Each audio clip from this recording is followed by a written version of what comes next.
we go.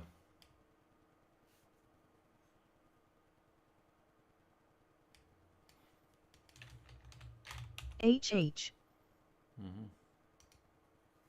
Stream Elements. Welcome to my channel. S.W.Frost is now live streaming yet another Zombie Survivors digital scammers counter so far furniture moving day oof.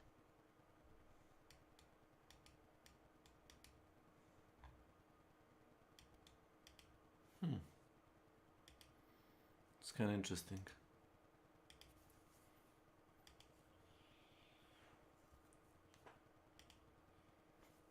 Nightbot. Welcome to my channel.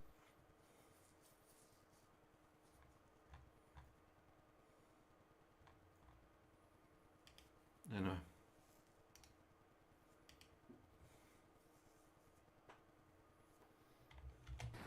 After he shot on my back. After he came from behind. But now with everyone inside streaming. So.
nosili.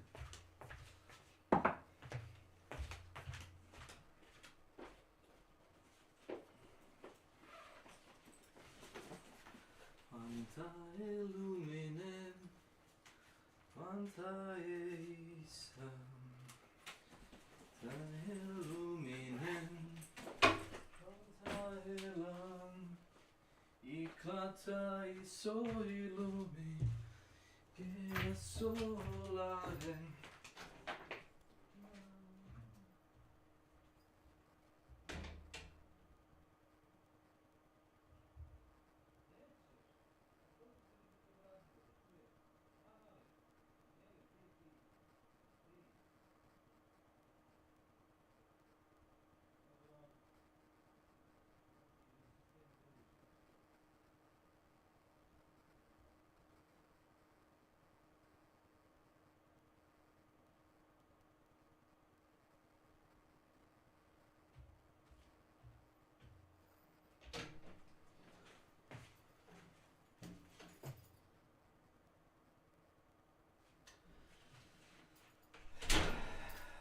Kako god da ćeš.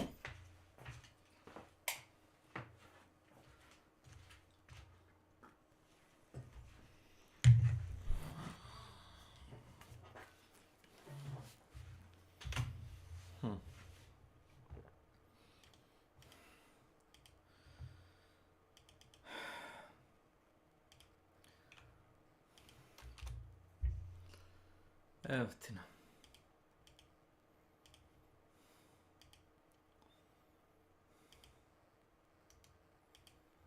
Praise the sun.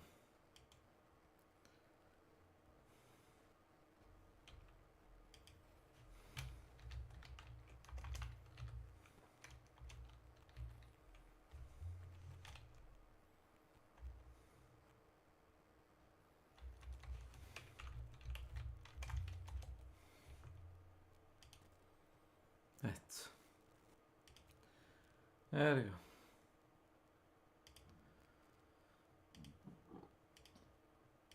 Exploded. We had things like the Among Us craze, a rise in Minecraft viewership due to things like the Dream SMP, where we saw a different breed of parasocial viewer. We even saw the appearance of more things like VTubers. But one of the results of COVID, apart from it apparently messing with the fabric of time, where it feels like time is going way too fast now, but another effect was that streaming got more popular. More people tried doing it and more people got into it. It became mainstream, and even after COVID ended, it only became more popular, which has led to the streamers themselves being looked at more like celebrities. I mean, even celebrities themselves have tried to, in one way or another, enter the streaming space. We could be taking questions right now. TikTok, you got any questions for me? What am I saying?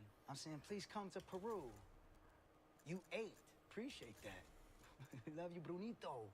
When you come into my house. All right, maybe this questions thing wasn't a good idea. But with streaming blowing up, it has come with a number of negative aspects as well. Hate watching is one of them, where people watch you for the sole purpose of preying on your downfall. Who wants some? You want this? Come get it! Get a job, Dale. Mazzy. Welcome to my channel. Audience Hello. is a new one, especially if you Welcome, blow up welcome. quite fast and your What's content up? is everywhere. People will get tired of seeing you and start to hate you. The only person I've seen that is completely immune to this is Queso. I've not seen an ounce of hate for him except his chat saying he's the descendant of a prehistoric megalodon, which is one of the many ways they call him fat.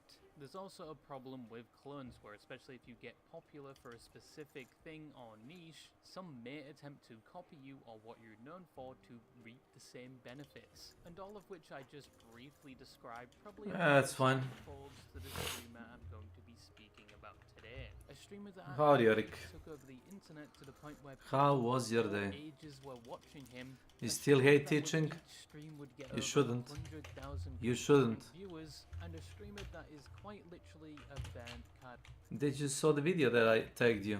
Let me see. You did or you did not.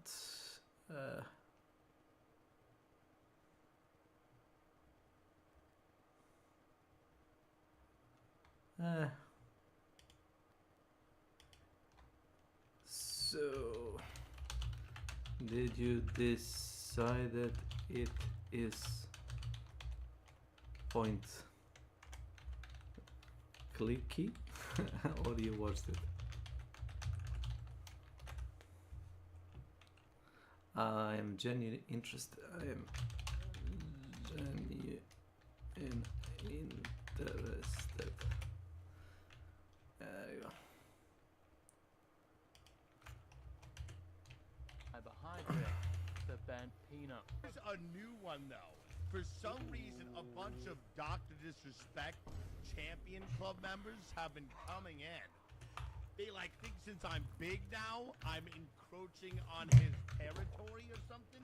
It's like I'm on Arc Raiders, not the playground. Now, if you don't know who the Bent Peanut is, he started streaming all the way back in 2022. And when he started, he wasn't a peanut. He was an actual person, a fleshy, if you will. But it's important to note that almost all records of these past streams when he wasn't a peanut has been scrubbed from the internet to the point where you can only find singular frames of those streams. But back then, he mainly streamed Escape from Tarkov, the game you only play if you have a gambling addiction, or you're a masochist and hate yourself. I can do it. Ready? I'm gonna fight for that. Ready? For the team, boys.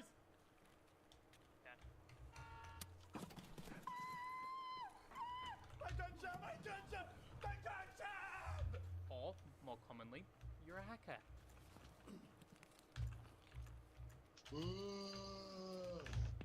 When he began streaming, he was still working a full-time job at a call center for scheduling, with the main thing being scheduled, according to him, being cat waxing. But it was the cat usually most of you definitely aren't used to seeing, if you catch my drift. But when he started, he would stream regularly for around 5 months before giving it up, and he would only return a year later after a friend persuaded him to start streaming again. And after one of his first streams back, he noticed his name was Burnt Peanut. So for his next stream, he became a peanut, and the rest from there is seemingly history. He still played Tarkov, but now as a peanut, and he began streaming more regularly with usually a daily stream that ranged from 2 to 6 hours depending on the day. He also began taking his clips from his stream and posting them to places like YouTube, which assisted in slowly building up his following. I'm about to show you the power of the Winding Blader, the most powerful weapon in all of Tarkov, but do not share it with anyone. And Phantom. Oh my god. I got him. By the end of 2024, he was averaging over 1,000 concurrent viewers, and it would only go up from there at the start of the next year. However, he was still streaming Tarkov, which people didn't really mind. Most were there for his personality at that point.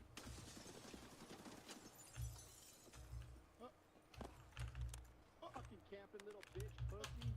Got your little boyfriend. Yeah, he's a fucking Timmy, you little. And you're next.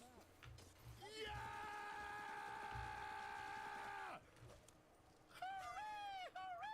And things like his peanut avatar constantly changing, the animations he played before he went into each raid, animations which were made by his brother, and the fact that there was never truly a dull moment in his streams was why a lot of people kept watching him. Love you nuts. Peanut's middle is the perfect place for my froggy penis. I want to wear them like that sweet, sweet ass pucker. And all of this would later be a hallmark of his content. By August of 2025, he was averaging over 10,000 viewers, which put him at the top percentile of streamers, but his viewership would soon skyrocket in November of the same year, which was partially due to the launch of a game called Arc Raiders. A game that was initially thought to be just another extraction shooter trying to copy Tarkov, and a game that 3 years ago was supposed to be a completely different game. Despite what people thought before it launched, it was somewhat of an instant success when it finally released, both with a lot of people playing it and watching it. Peanut began streaming it on release, and quickly he not only became the face of the game, but the face of streaming for quite a while. Wait, they're saying running dies there. Oh, fuck.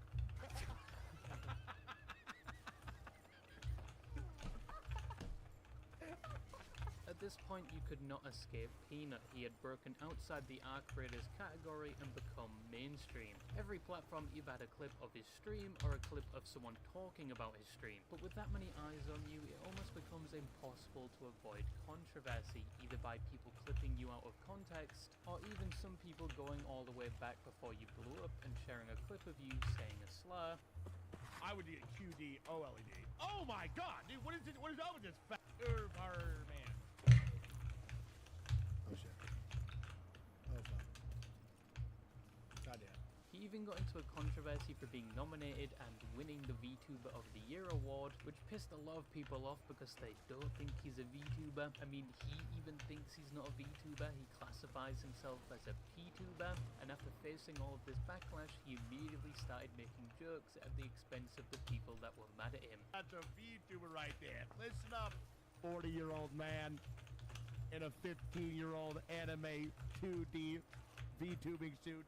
But if we were honest, it was the Streamer Awards, the event that most criticised for the theory it's just an award show for the friends of the people that host it, and the event where there's backlash each year for the nominations and award winners anyway. Like, it happens every year. But apart from people digging things up from his past, apart from his classifications as a VTuber or a PTuber, and apart from his controversies, there's already a few problems that have surrounded him, and it's only gotten worse as he's gotten bigger. And it's to the point now where it's widespread and more apparent than ever. And you could say it's at the level now where it's directly affecting the reputation of Peanut.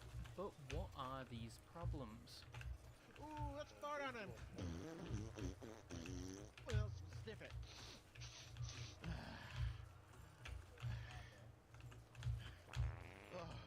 So as I said, when creators blow up, especially for a specific reason, it's natural to see others witness this attention and attempt to recreate it to potentially get a portion of the limelight. This can range from playing the same game to doing the same content to, at worst, attempting to replicate the personality of the original content creator. You really think I'm peso?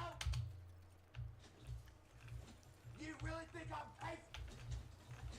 And Peanut is no different from this trend. Actually, in his case, it's much worse. Probably because he's formatted in the way he is simply a peanut with a filter that captures his mouth and eyes, projected onto the 3D Peanut model. Before Peanut blew up, there was little to nobody with the same format. Ironically, the closest relative to his format he had at the time was actually VTubers. And I know by simply just making that comparison may result in some fans having an aneurysm, but when he did eventually blow up, it essentially became a gold rush overnight. Hundreds of other streamers would adopt an inanimate object with their face displayed on top of it, which ranged from things like other edible items to items of clothing to random objects to even organs. I have a feeling we are soon going to see a Peanut clone in the form of a puckered anus that was locally sourced. That would actually be impressive, probably because you'll be instantaneously banned, but then again, if you're streaming on Twitch, knowing them, you might be fine. There was also a rise in tutorials walking you through how to make your own burn Peanut avatar, which only made it more widespread. Now these streamers obviously knew what they were doing. I'm not trying to copy Burn Peanut. I say I'm different from the Peanuts. I say A lot of these new streamers would begin being called Peanut clones, and I've yet to see one that has successfully pulled this off and managed to gather an audience that doesn't associate them with Peanut. But are we seeing a trend like VTubers where one person inspires many others to the point where it becomes its own genre? No. As said, I don't see any of these new streamers doing anything unique, and none have accomplished the goal of branching away from the Peanut stereotype. I mean, we had the annoying Orange do this shit like 10 years ago, and I don't think there were any successful copies around that time, but hey, I could be wrong. Maybe a disheveled filled condom will be Streamer of the Year around this time next year. Even Peanut has picked up on people doing this, and he doesn't really seem to have a problem with it. I mean, are they? I don't know. I mean, are they kind of popping on the floor a little bit? Sure, but you know what I mean. It's like whatever. It's like whatever. I mean, I didn't invent the peanut. I didn't. They can do whatever they want. They can, you know what I mean? But follow your dream. That's what I say. That's what I say. However, even though there are a lot of these clones, currently there is one that stands above the rest. The ultimate Peanut clone, and that is the Faithful Sheriff. Ooh, let's fart on him. Well, sniff it.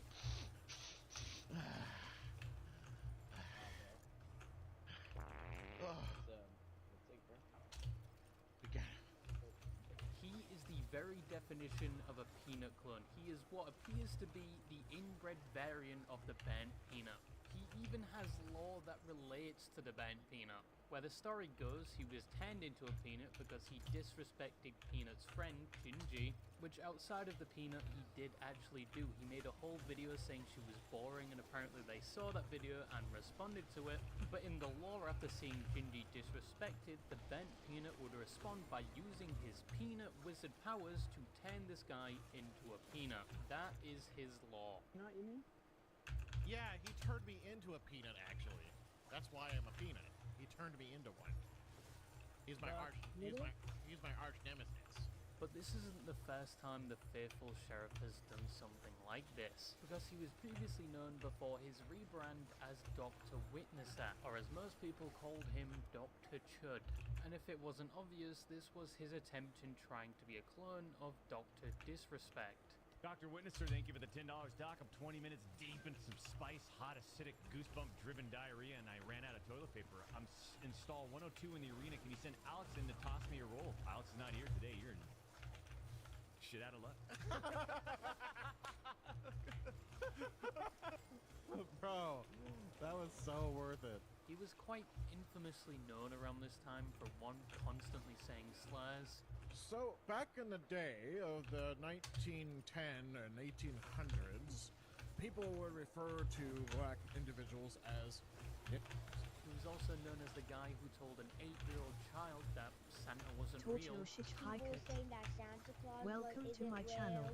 S.W.Frost top viewers stream and Yeah, that's actually true, unfortunately. And that's another lie that people do spread. I don't teach my kids about Santa Claus because it's not real, and I don't lie to my kids. He was also known to be heavily religious, and if you had a mic on in his Fortnite lobby, he would try and convert you to some form of Christianity. Even if you have a different religion or you're a child, he will still try and convert you. It's my. Nice. I'm playing PS4 right now, but I'm gonna play on Xbox. Cool. Yes. So, listen, I go into games and I teach people about the Bible. Yeah. About the afterlife. You know how much that Xbox cost? What? You know how much that Xbox cost? I think he was most known for trying to convert a child and telling them if they don't convert, they will go to hell when they die or something. But obviously, with his reputation in the toilet as Dr. Witnesser, he would move on to greener pastures, which was doing the exact same thing he was doing before, but now as a peanut. So, do you believe in Jesus? Or did college teach you out of Jesus? 'Cause that's what they do. And for some reason, he has a bit where he loves being a bit gassy, and he will regularly unload on stream. Good morning, everybody. It's the faithful sheriff, and today we're going into Fortnite and telling everybody about the good Lord. Everyone's welcome if you're nice and all that. Do not tell Pyro Cynical about this streamer. Now, obviously, he could not outrun his past, and with him doing the same thing he did with Dr. Disrespect, now with the burnt peanut, he quickly became one of the most hated peanut clones, because at least all the other clones did their own thing. They never tried to be a carbon copy, and they never begged for attention from Peanut. Here's the deal. If you get the burnt peanut to respond to this video by saying, I released you of your peanut bombs, you get your witnesser back. But because people hated him so much, it has led to a number of things happening. First, someone sent him a fake cease and desist letter, which was said to be from Peanut, which made him promptly end stream because he thought he was going to get sued by Peanut. The second thing was that people started circulating fake rumors about him. Someone photoshopped a cock on his Peanut, which was something that happened to the original Peanut, and they made it look like he was requesting this just so he could be like Peanut, and he denies it. I never said this. I never even knew that these guys existed prior to yesterday when this post came out. Here's a picture of my real Venus that you can use. Obviously, This is not me. Y'all have seen me. This person probably weighs about 170. I'm 300 pounds. People also raided his Discord day one and circulated some rumors there. And third, they have doxed him whilst he was live multiple times. In one event, reading out his full social security number, and in another, a person in a game with him calls him out for not living in Texas and laughing that he does, and then they proceed to read out his current address, which understandably results in a reaction of him looking at the camera like he had just witnessed a second Hiroshima. I can argue. Like how you lied about being from Texas when you live in. I don't live there, buddy. Really? Because your wife does. You can actually find a lot of hate posts about him just showing his address, which is fucked up because he has a wife and kids and you are potentially putting him and his family in danger doing this. You shouldn't do this. But from the outside, with all of this happening, it has not hindered his activity at all. He seems to have more viewership than ever since he became the faithful sheriff. But obviously it has somewhat affected the banned Peanut brand and potentially added to the next problem Peanut has been facing. Mr. Silly! A little bit of goo. A little bit of goo. I'm such a fucking child.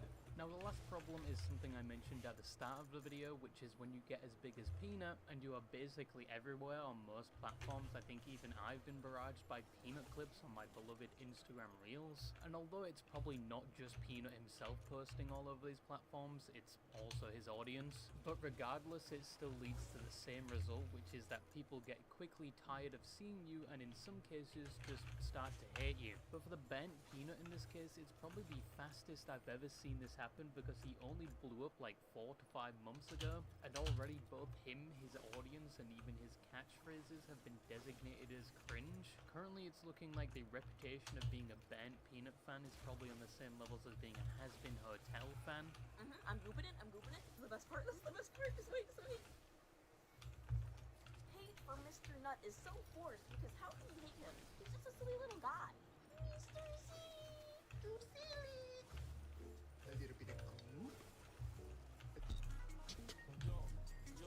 It's even got to the point where people act like the band Peanut had beheaded each of their family members in front of them with how mad they are when it comes to talking about him. The burnt Peanut has no choice but to rely on an AI avatar to pull viewers in. Why exactly? This is one of the most brutal and classic examples of the BP.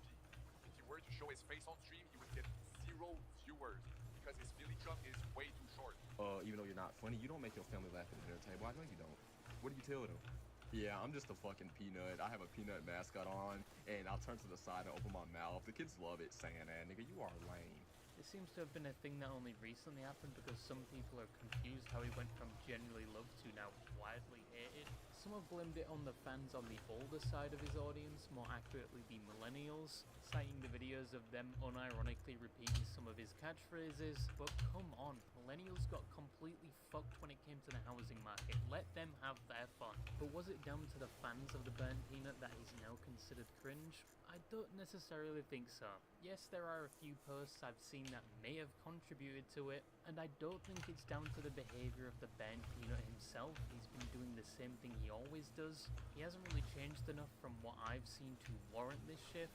I think it's just the internet being the internet and the combination of blowing up so fast and being everywhere to the point where it gets somewhat annoying to people, or you don't hold the same value than you did previously because you're mainstream now, and it's to the point where maybe your grandma is even saying things like she's gooping it, quoting him directly. So I guess it's not as cool as when he was more of a niche streamer. But yeah, it's quickly shifted from the bent Peanut being widely praised to now people expressing how they're tired of seeing him and his audience. I'm a motherfucking gooner boy. I'm a dreamer boy. I love a Floyd that don't even fucking need a goy. Baby, I'm a gooner boy. So in conclusion, the bent Peanut currently is seeing something that affects most people that get popular rather fast. Does it mean his online career is over and he's doomed to fall off?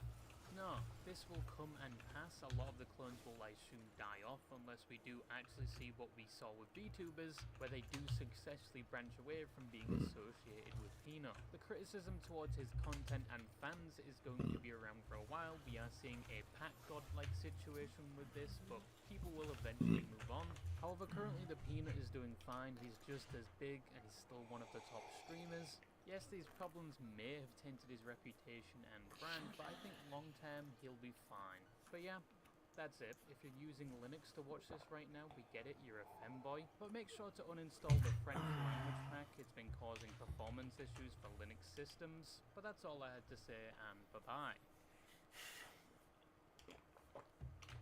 What's the deal with anime characters who keep their eyes closed? It's probably one of the weirdest cliches in all of anime. Can they even see? Well, the answer, believe it or not, is yes, because this cliche is actually 100% rooted in real life. But how? Where does this cliche come from, and why is it so important that without it, we probably wouldn't have anime today? To answer these questions, we first have to go back to the beginning of anime as we know it, the 1960s, when anime for television was invented. There are many reasons why the cliche of closed-eye characters, known in Japan as itome characters, exists, and we need to understand all of them to solve this mystery. The first reason lies in the fact that anime, especially early television anime, was cheap. I mean really cheap. And it had to be. If you look up what the first anime in history was, you'll find that it was supposedly Astro Boy in 1963 by Osamu Tezuka, the so-called god of manga, and arguably the most important anime and manga creator in history. But calling Astro Boy the first anime is only half true. Honestly, it's kind of a lie. The actual first anime in history was Namakura Gatana, the Dull Sword, from 1917. There's actually debate over whether it's truly the first, because there's a 3-second animation called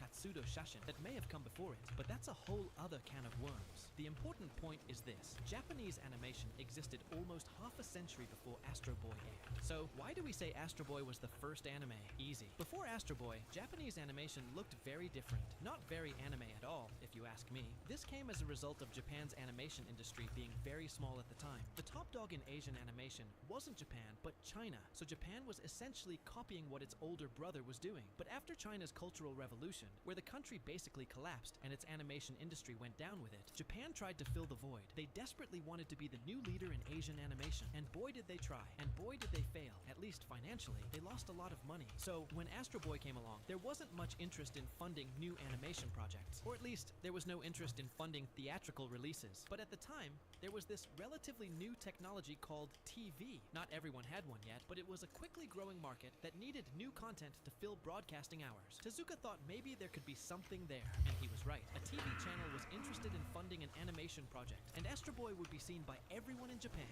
Great, right? But there was a problem. The TV channel only offered $800 to Tezuka for making the show. Why so little? Well, it wasn't necessarily that they didn't want to invest in Astro Boy. $800 was simply what it would cost them to buy the broadcasting rights for an American cartoon like the Flintstones from Hanna-Barbera. So it didn't make sense for them to invest much more in a project that wasn't guaranteed to succeed. What did Tezuka do? He took the $800 the TV channel offered him and funded the rest with money from his very successful manga series. He also kind of underpaid some of his staff, but let's not focus too much on that. Tezuka's plan was to offset the money he was losing by licensing the character for toys and other merchandise, and it kind of worked. In very little time, the market was flooded with dozens of licensed Astro Boy products. Well, it worked if your name was Osamu Tezuka. You see, today there's even a term called the Tezuka curse, which basically describes the negative impact Osamu Tezuka left on the industry. Don't get me wrong, he did a lot of great things, but also a lot of questionable ones. Today we've normalized, with some exceptions, the idea of getting a new episode of our favorite manga or anime every week. This has led to decades of a brutal work environment where creators, animators, and countless others are constantly pushed to work insane hours under poor conditions, often for very little pay. And anime is produced with relatively small budgets. And the truth is that the vast majority of the money the industry generates doesn't come from the anime itself, but from merchandise. That is the Tezuka curse. But why did Tezuka,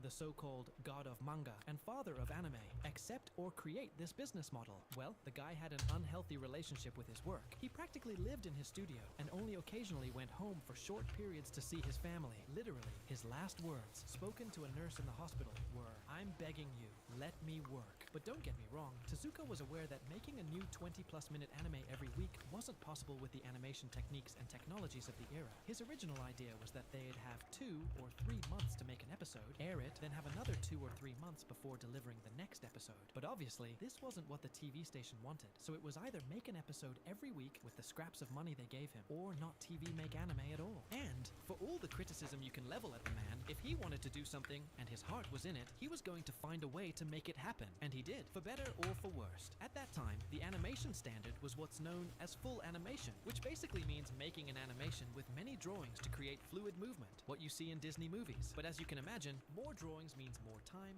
more materials, more salaries, and more money. So instead of doing that, Astro Boy would be made with limited animation, where only the most important and necessary poses would be drawn. This might not give the sensation of movement, but it would give the idea of movement. And they'd try to hide this with techniques like moving the camera from side to side, applying zooms, or repeating animation loops. A lot of people at the time didn't like this. They said Tezuka had committed a sin, and that what he was doing wasn't animation, but essentially a PowerPoint presentation. But thanks to these techniques, anime as we know it today was able to be born. All those techniques I just mentioned, and others that Tezuka and his team created, or in some cases adopted from American TV animation, are still used today, and are the foundation that allows anime to exist, again, for better or worse. Something important to point out here is that when there isn't much animation, the characters can't show a lot of emotion through movement. Because of that, the character design has to do most of the work. It has to show what the character is like, how they act, and what mood they're in. This is one reason why anime has so many obvious cliches. The more a character looks like a certain type of cliche, the easier it is for the viewer to understand them right away, and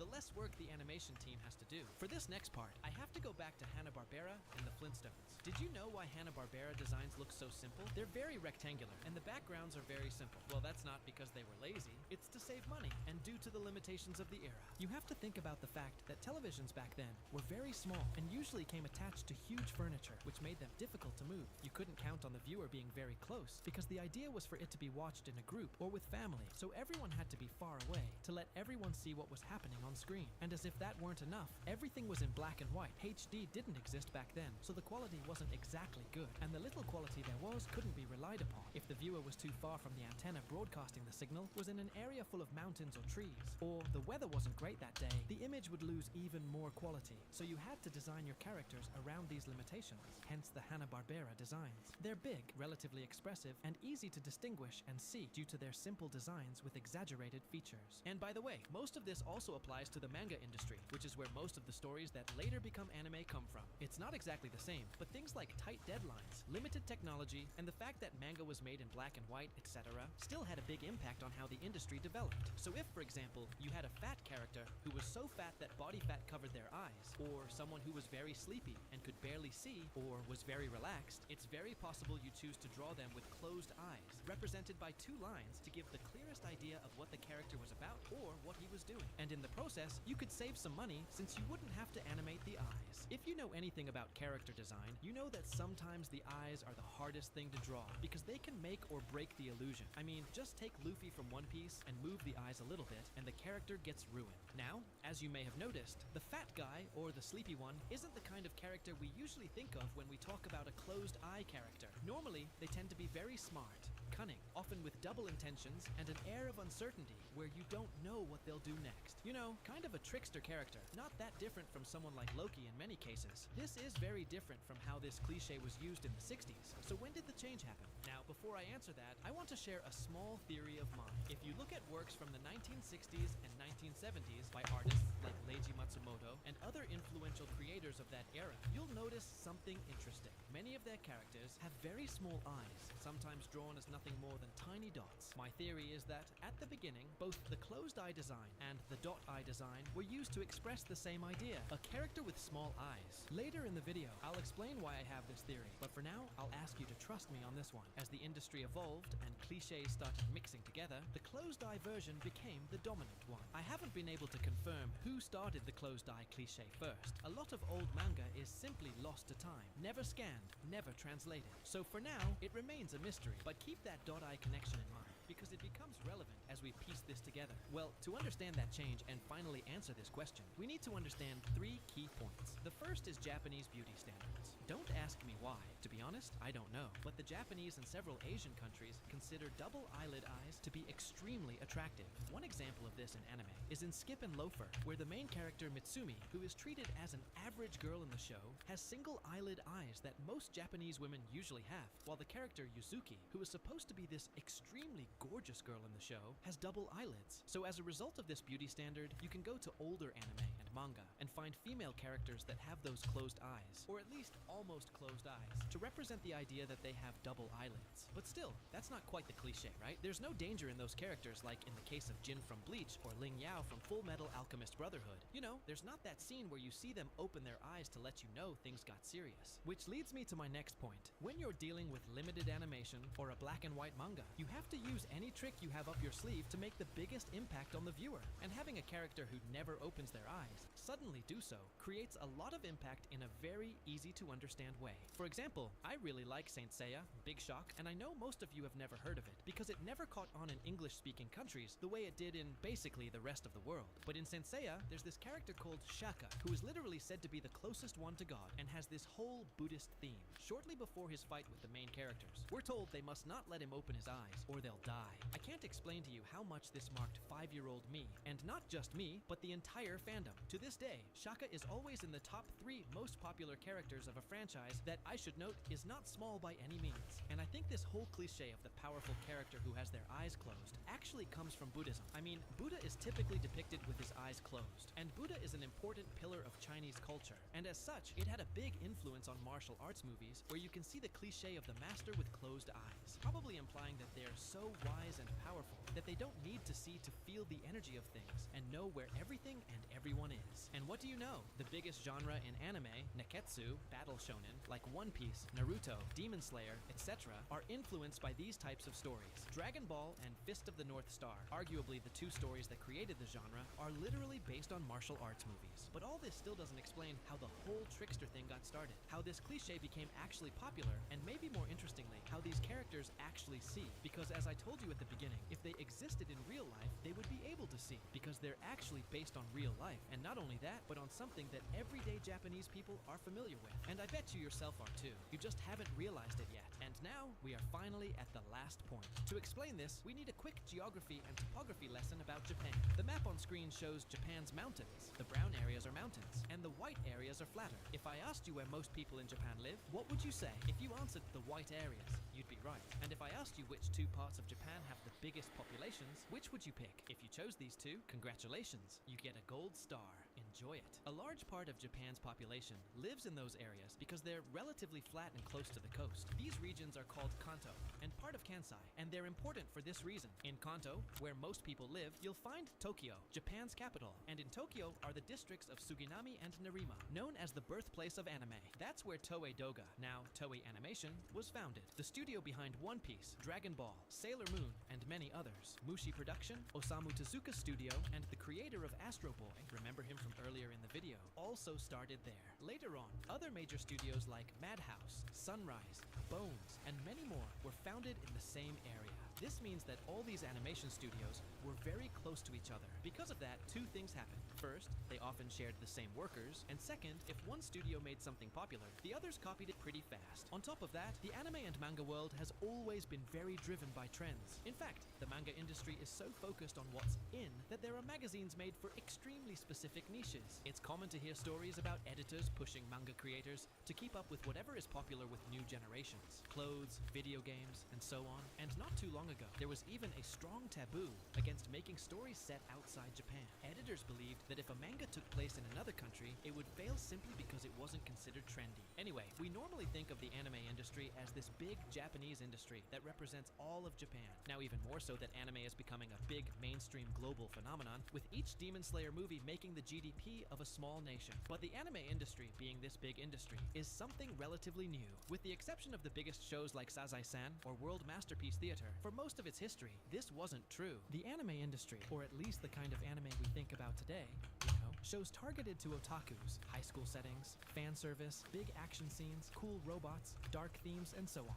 Mostly developed in just a few major cities. Because the industry was centered in those places, creators shared ideas with each other and released their shows mainly in those same cities, where the small fan base lived. Today, many people assume that anime was broadcast all over Japan, But that's a misconception. Back then, a lot of shows aired only in specific regions, and some were only available as home releases in certain stores or areas. So in the end, both the people making anime and the people watching it were concentrated in the same places. And because they were all so close together, cliches and trends spread quickly and became a regular part of anime. One of these areas is precisely the Kansai area I mentioned a moment ago, which is the final key to solving this whole puzzle about closed-eye characters. In the Kansai area is Osaka, and the stereotype of people from Osaka in Japan is that they're more direct, relaxed, social, and funny. This stereotype comes from many places, but it's largely because the comedy scene is thought to be centered in Osaka, as some of the biggest comedians in the country come from or lived in Osaka. Osakan people have a dialect, a special way of speaking that can be considered a relaxed way of talking. That's why many characters in anime who are from Osaka, like Ayumu Kasuga from Azumanga Daioh, have a southern or Texas accent in English dubs of anime. It's not a one-to-one translation, but it gets the idea across. So one way to depict them is with a smile, and this applies to a lot of Asian countries, not only Japan, but, and here I'm generalizing, Japanese people tend to have these narrow eyes, and in many cases also round faces with chubby cheeks. So when many Japanese or Asian people smile, it can appear that they have their eyes closed, even when this isn't true, which can be shown in anime or manga by drawing narrow eyes or just a couple of dots for eyes. Both designs give the idea that the eyes are barely visible. That's why I said earlier that these two styles were probably meant to show the same thing. So it's very possible that the cliche of the closed eye character, the calm, easygoing type, partially overlapped with the stereotype of Osaka characters, who are often shown as relaxed and always smiling. That could have helped create the idea of a character who is laid back and keeps their eyes closed. I'm not saying these two cliches literally merged, because plenty of closed eye characters don't speak with the Osaka dialect, and plenty of Osaka characters don't have their eyes closed. So this is more of a theory, but it's hard for me to believe that in an industry that relies so much on cliches, and, as we've seen, where fans and creators are so close together, making it easy for cliches to mix, two stereotypes that are so similar could exist side by side without influencing each other, at least a little. But the story doesn't end here. As the 90s and 2000s came, the kids and teenagers who had grown up seeing this character cliche got old enough to make their own stories. They used the closed eye characters they had seen as kids, characters from the 60s that were limited by money, the Buddhist or martial arts cliches from the 70s and 80s, and the Osaka stereotype that became linked to the cliche. This connection was stronger because many animation studios, fans, and cities were close together. And like teens trying to find their own identity and be different from older generations, they put their own twist on the idea. This gave us characters like Gin from Bleach, Ling Yao from Full Metal Alchemist, or Soshiro Hoshina from Kaiju number 8, who at first seem kind and easygoing, but have an unsettling aura around them. So in a way, the history of this cliche is also the history of the difficulties and changes the anime and manga industry had to go through to become what it is today.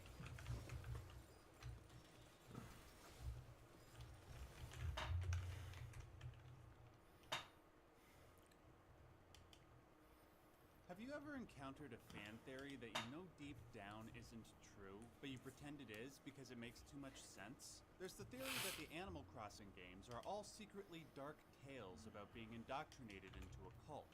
How about the theory that Silent Hill is just a really aggressive psychotherapy program by the government? Well, that would be Outlast, but anyway. Of all the video game fan theories that I wish were true, I think my personal favorite would have to be the idea that all of Metal Gear Solid 3 is actually a virtual reality simulation. This idea was first posited by Matthew Matt Pat Patrick when he hosted the Game Theory YouTube channel. I always liked it for multiple reasons. It went above and beyond most fan theories to seek out valid proof in its favor, and it's thematically consistent with the Metal Gear franchise's desire to make us question reality.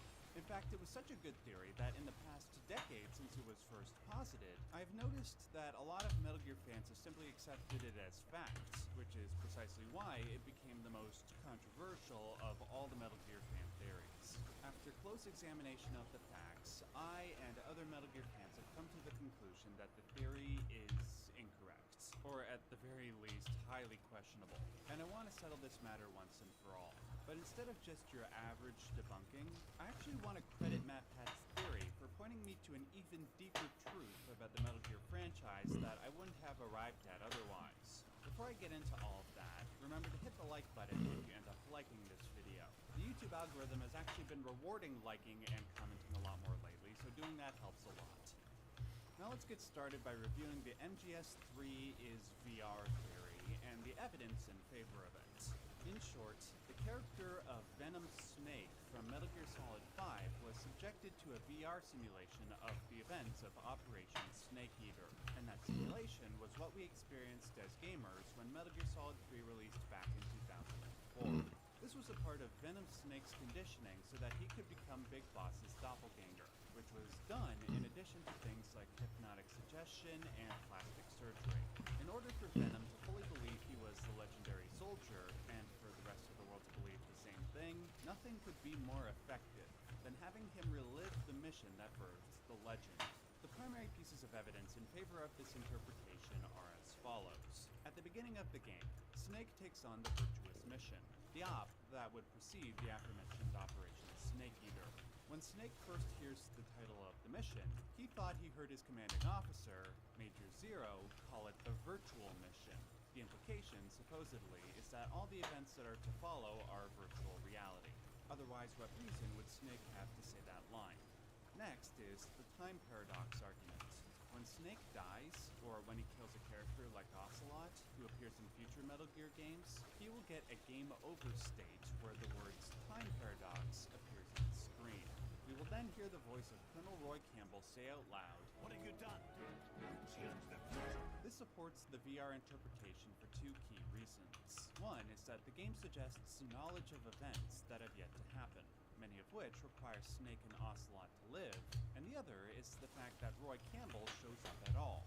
He doesn't appear until the events of Portable Ops, many years after Snake Eater. For him to speak out loud suggests he is talking to us from a point in the future. The most compelling arguments, however, are the historical inaccuracies. Dialogue in the game suggests that the character of the boss trained at the John F. Kennedy Special Operations Center back in 1957. The problem, however, is that not only was John F. Kennedy not enough of a prominent public figure to have that kind of building named after him back in 1957, but the facility itself wasn't established until 1982, which oddly enough is a year that Venom Snake would have been undergoing the transformation process. But that's not all. Metal Gear Solid 3 also included a piece of product placement for Calorie Mate, a nutritional supplement bar that was first produced by Otsuka Pharmaceutical in 1983. Yet for some reason, the product exists back in 1964. And finally, there's a conversation with Major Zero and Paramedic about the character of James Bond. When Snake expresses distaste for James Bond movies, saying they don't accurately portray what it is like to be a government spy, Major Zero asks him, Snake, wouldn't you like to have a gun shaped like a pen? Though James Bond was already established in fiction by the time of Operation Snake Eater, the pen gun didn't exist as one of James Bond's gadgets until the movie Never Say Never Again, which came out in 1983. The existence of these anachronisms and the fact that their real-world counterparts all cluster around the early 1980s is striking. It's a remarkably persuasive collection of evidence, and unless 25% of your brain is made up of Metal Gear lore like mine is, I don't blame even the most hardcore of Metal Gear fans for believing it. Unfortunately, when you examine the assumptions that this theory rests upon, it begins to collapse under its own weight. To understand why, we need to examine three things. The first and most important part is the technological feasibility of this theory. MatPat's argument presupposes two things. First, that VR technology was at the same level of sophistication prior to 1984 as it was in 2005, when Metal Gear Solid 1 took place and when it was first used in the story. Granted, this isn't impossible. There are arguably even more sophisticated pieces of technology that existed around this time, like the iDroid, Code Talker's tech, and of course, Metal Gear Sahelanthropus. Nonetheless, I am inclined towards skepticism because of MatPat's second presupposition, which is that VR technology not only existed in 1984, it was so sophisticated that Venom Snake could engage with it in an unconscious state. Remember, he was in a coma for 9 years. So if he was going through a simulation of Operation Snake Eater, he would have to do it in his sleep. How is that possible when VR inherently requires conscious participation? But again, it's not impossible that highly sophisticated brainwashing tech like this exists. It only takes 2 decades for nanomachines to not only be created, but to manipulate a person's psyche to make them think that they're somebody else, a la Ocelot becoming Liquid Snake in Metal Gear Solid 2. Given that Kojima has established a tendency to explain everything with nanomachines, I don't see why he wouldn't do the same thing with Venom's snake. Maybe he could have had some injected into him and have them play movies in his brain while he was sleeping. But if that's the case, why weren't they mentioned as a part of Venom Snake's conditioning? It would have been easier and honestly a lot more believable than hypnosis and audio tapes. After all, is that all you really need to become the greatest soldier of all time? If that were the case, I should have been able to learn Japanese by now, given how many times I've fallen asleep watching anime. Next is the time paradox argument. For many decades, humanity's collective understanding of space-time was influenced by a timeless love story, where a kid goes back in time to make out with his mom. I'm of course talking about Back to the Future. That movie series suggests that time is linear, and anything that is changed in the past will change the future. Ergo, if you kill Ocelot at the beginning of MGS3, a time paradox will result and space-time will implode. Thankfully, that understanding of time has been replaced by Avengers Endgame. Back to the Future's a bunch of bullshit. But up until that point, time paradoxes were accepted as scientific facts. Now, in the Japanese dub for Back to the Future, the man who voiced the character of Doc Brown was Takeshi Aono, who just so happened to be the Japanese voice actor for Roy Campbell. Having him note that Snake's or Ocelot's death would create a time paradox is basically a joke that only the Japanese would get. Therefore, what could be seen as evidence for the VR theory could also be justifiably seen as meta-humor. Finally, there are the historical inaccuracies. Though the evidence is compelling, especially considering that the real-world counterparts were all established in the early 1980s, they ultimately tell us less about virtual reality and more about how Metal Gear has always played fast and loose with its timeline. Let's go down a small list of historical inaccuracies that I've put together. In Metal Gear Solid 1, Colonel Campbell says that Russia had yet to ratify the START II Accord for denuclearization, but by the time the game took place in 2005, the ratification had already happened, until it was de-ratified due to a proposed addendum in 2002. In Metal Gear Solid 2, Solidus Snake said that the Liberian Civil War took place in the 1980s, when in fact, 99% of the war took place in the 90s, save for the first week of the war, which took place in the last week of 1989. There's also the fact that Liquid Ocelot mentions that he, Solid, and Solidus Snake were birthed when Big Boss was in his late 50s, when the truth is that they were born when he was 37. Beyond this, there are even weirder conflicts when it comes to the way that technology advances. Why would Solid Snake use an iPod in Metal Gear Solid 4 when technology like the iDroid exists? Now you could make the argument that it's because Snake likes old school tech better, but why would he use a first generation iPod? That thing requires wired earphones. It's already hard enough to be a badass when you're 120 years old. Having to shoot and roll around without getting tangled up in those wires would just be impossible. And finally, the Calorie Mate isn't the only example of historically inaccurate product placement. Remember when Doritos and Mountain Dew were put into Peace Walker? Now sure, those products existed prior to the early 70s, but not with these logos and not in Japanese. Taken together, these issues make the VR theory less convincing than it first appears. The technological assumptions are questionable, the time paradox argument is likely just a cultural in-joke, and the historical inconsistencies are part of a pattern that appears throughout the entire Metal Gear timeline. That said, this doesn't leave the VR theory without any utility. With this and almost every other Metal Gear game in the franchise, there are innumerable moments where the gamer and the various characters are encouraged to question their reality. This doesn't extend to just the famous fourth wall breaks, but to key story moments as well. The entirety of Metal Gear Solid 2 suggests that we should look at the events of the first game and the tanker mission in the sequel as VR simulations that Raiden went through in order to become an ideal soldier. What Matt Pat's theory is trying to do is extend that logic over to the other games. And while I don't think it's right in and of itself, it does point towards a deeper and simpler truth. In my time analyzing video games online, I've come to the realization that Japanese video games tend to have stories that deliberately blur the boundary between reality and illusion. The earliest example I have come across is The Legend of Zelda: Link's Awakening. With that game, the entire world turns out to be a dream. In Earthbound, reality becomes distorted due to the influence of Gigas. In the Shin Megami Tensei series, the world is repeatedly revealed to be shaped or reshaped by belief. And in the aforementioned Silent Hill, reality breaks down to reflect the corrupted souls of those who... Ali si morala da hodaš, da li mogla sam ih samo za...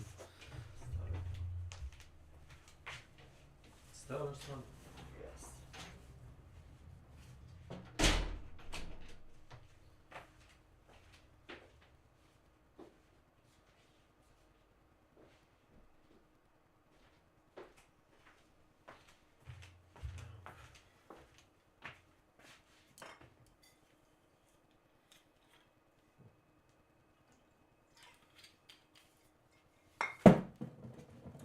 Poor drinker. Tas pie man aizsēdēt. Receive it. Metal Gear is just another series in a long line of Japanese fiction that plays with this idea. And the reason why is because it sits at the heart of Eastern metaphysics. The idea that all of reality is an illusion. And if one can pierce through the veil of reality, they can achieve enlightenment, just as Buddha did. There's no such thing in the world as absolute reality. Most of what they call real is actually fiction. What you think you see is only as real as your brain tells you it is. Where the VR theory encourages us to suspect that what we're seeing is a technological illusion, I think the games are actually trying to do more than that. Every time you see a fourth wall break, a poster of a Metal Gear game inside a Metal Gear game, these and hundreds of other examples throughout the series are trying to promote the Buddhist point of view. If we can see reality for the illusion that it is, then we can learn to rise above it. In that sense, the VR theory isn't entirely wrong. Though Snake Eater is not literally a VR simulation, it still promotes the same idea that the series always has, that reality might not be as solid as we thought. Thank you for checking out this video. Before you go, I want to ask, is there another game with a controversial theory that you think I should tackle?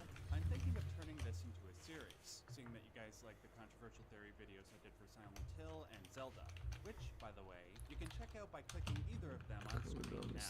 Remember to like this video if you liked it, and until next time, remember to stay safe and stay yellow.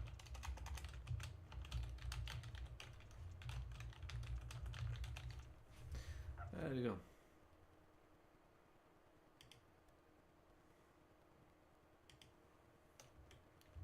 No, There's the kind of anime Japan literally cannot make anymore. Yeah, from the 90s.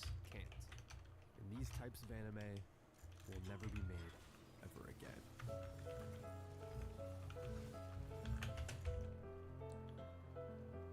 They can't.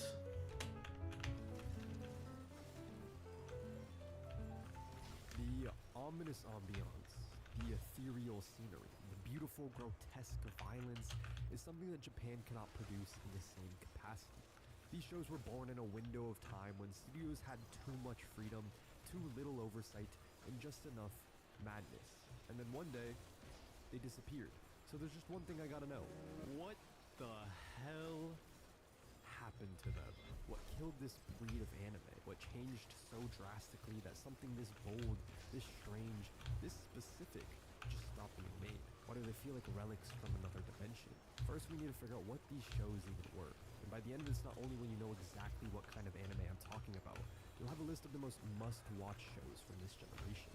And you'll understand why we'll never get anything like them ever again. In 1983, a Japanese dude released a series that would spark a shift in anime so great, it shaped the next 2 decades. The series was called Dallos. It was totally unremarkable in terms of its story by modern standards, only remarkable in the way that it was released. Dallos was never shown on TV. Instead, it was immediately sent to video stores as a VHS tape, marking it as the first ever OVA. Original Video Animation. This is Angel's Egg.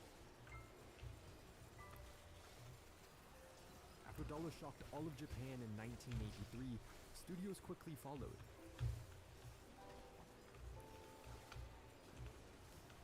So it was only 2 years later until we got this masterpiece. Set in a desolate primordial world where only a single girl wanders. All she wants is to protect this egg. She thinks it'll hatch into an angel, and maybe that'll fix the emptiness around her. But what happens when someone tries to break that egg? What happens when that egg breaks? What's so gripping from Angel's Egg is its atmosphere. It's how a story with almost no dialogue, only two characters in an ocean of silence, can be so distinct. The setting, the ominous music, mixed with how the movie lingers on stills, builds an encompassing eerie tension that made me stew in my own thoughts until I couldn't help but be flooded with questions. It's spectacular, one of the most evocative anime I've ever seen. Something like this is only possible because it's an OVA. Now imagine for a second you tried pitching something like this to a modern production committee and they'd look at you like you were insane. But that's the thing, OVAs weren't built for mass appeal. They weren't meant to fill airtime or rake in box office numbers, because OVAs were designed to be bought physically before anyone ever saw a single frame. No TV broadcasts, no theatrical runs, just straight to VHS. And that gave creators a rare kind of freedom to make something stranger, slower, more specific, designed for a niche audience. With no time slots to fill, no censors to please, no runtime restrictions to worry about, it was just a director's unfiltered vision. This allowed them to create such distinct works that are missing in modern anime. Which leads me to the next OVA that you might have missed, and I don't say this lightly.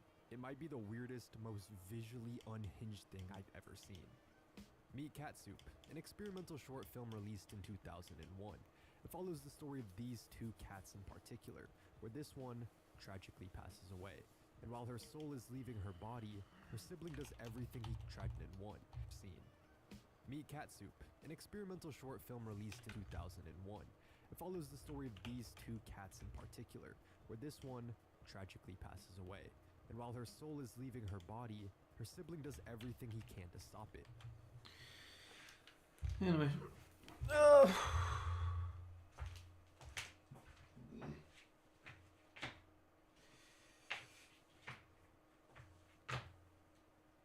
What am I looking? What am I looking?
strong headache. That's what's going on.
Oh my god.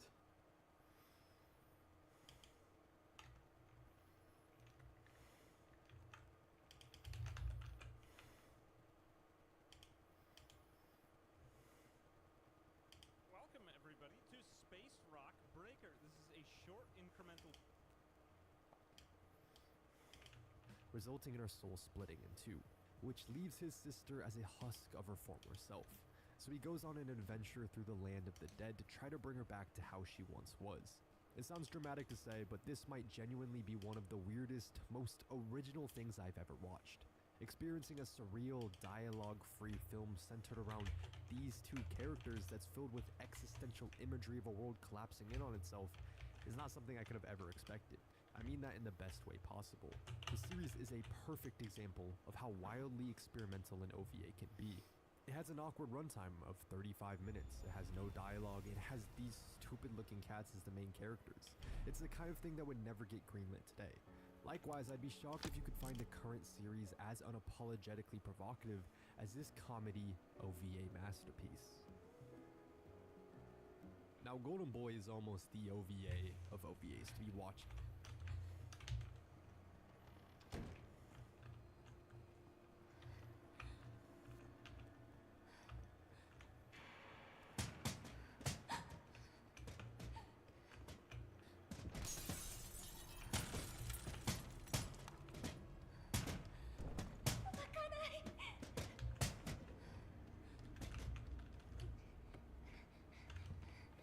From that older generation.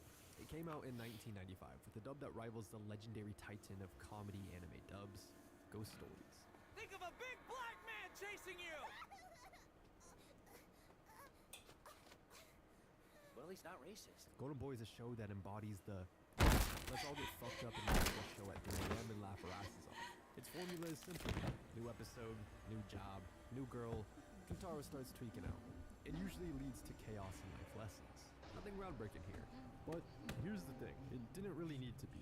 Back then, you would get this type of joke.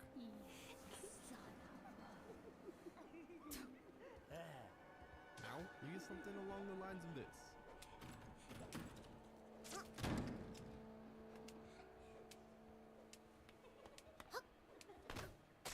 That's a night and day difference, and I'm not saying one's better than the other, but they do come from completely different places. It's not just about laughs, it's about what we expect from a comedy and what we're willing to laugh at. See, in the 80s and 90s, OVAs were being sold directly to fans.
buy the damn thing if you wanted to watch it.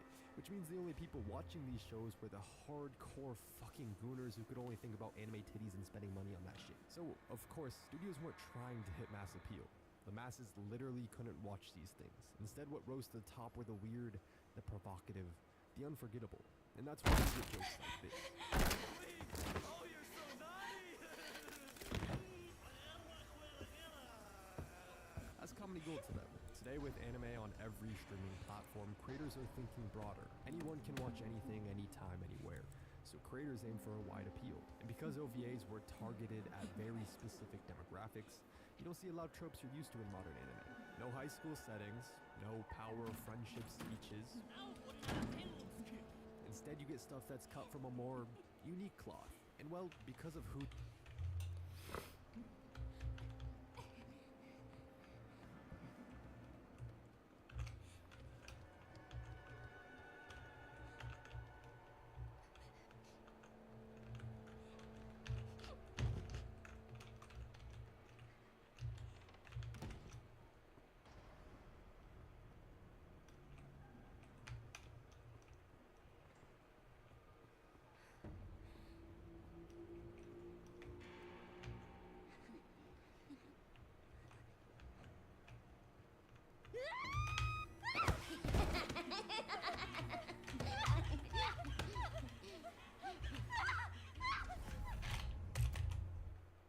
who these shows were made for, you get things like this. This is Bubblegum Crisis, a slick cyberpunk OVA from 1987 that oozes style. It follows an all-female squad of mercenaries fighting corrupt megacorporations, rogue robots, and whatever else needs blowing up in a neo-lit Tokyo. And it might have the sickest opening 5 minutes I've ever seen in anime. It doesn't start with a little character introduction. It doesn't even start with a normal anime opening. It just hits you full on with a J-rock / city pop performance like a music video from a cooler timeline. It's not even an opening theme, it's...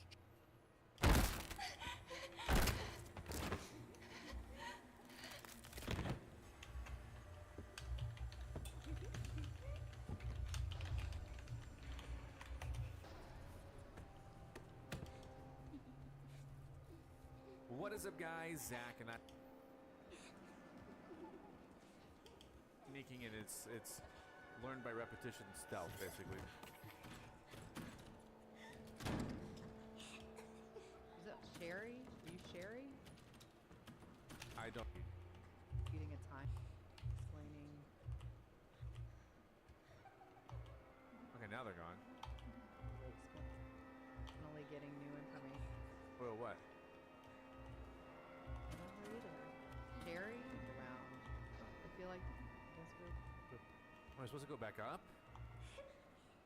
go that way yet.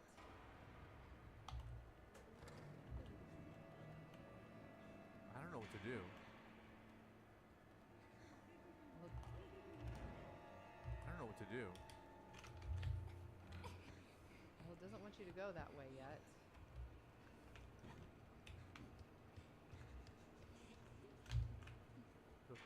Am I supposed to go back up? I guess we will learn through repetition. Yeah. I feel like the last time you were here, you were also a vulnerable person and you had to sneak around. You were a little girl again. You were a little girl. Is that Sherry? Were you Sherry? I don't remember. I don't remember either. I should read a timeline. This game is scary. I kind of didn't want to spoil anything Well, what? by reading a timeline and accidentally getting new information. Oh, yeah.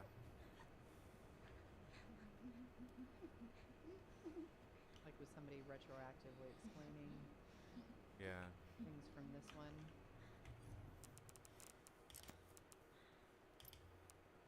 Okay, now they're gone. Alright. Well, they've got to be in here somewhere because these little creeps must have gone in there.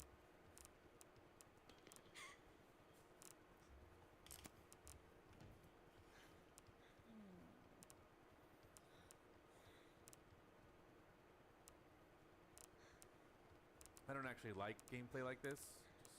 No, it's quite scary. Yeah, no computer. no monitor. No. There's a key up there. Great. Hand me the key. I don't know what the key's to, but let's go. Let's grab this key. Fine. Get it. It's like stealth, right? It's basically stealth, but it's sneaking and it's learned by repetition stealth, basically.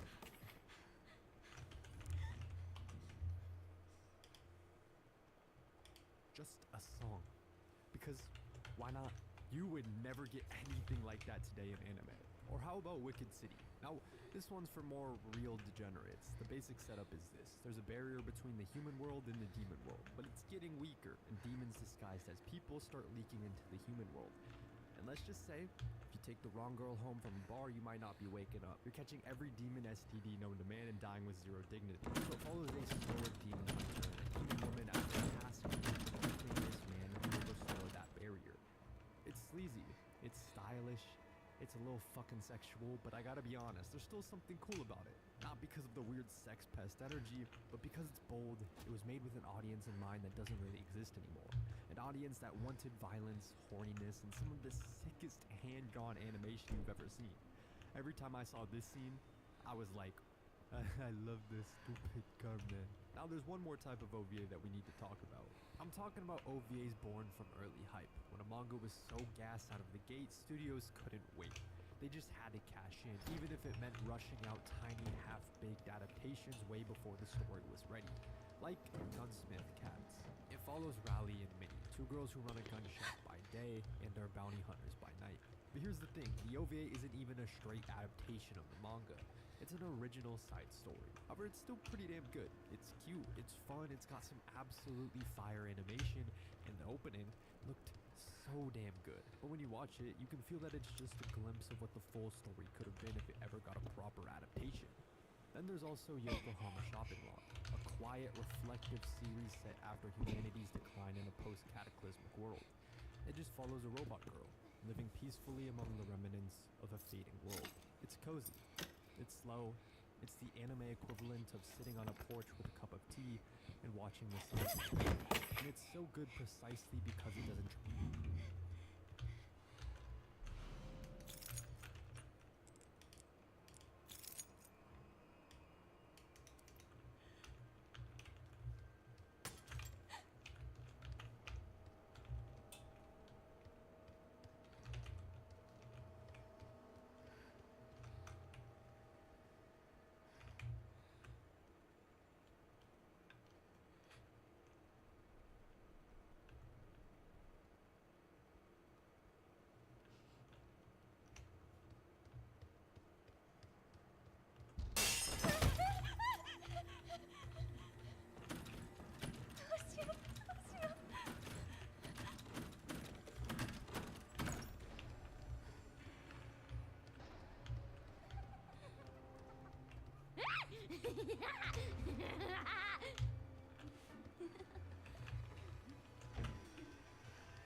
Oh, can I get a checkpoint?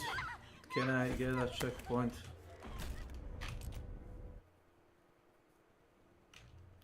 Yes, I can. Thank you.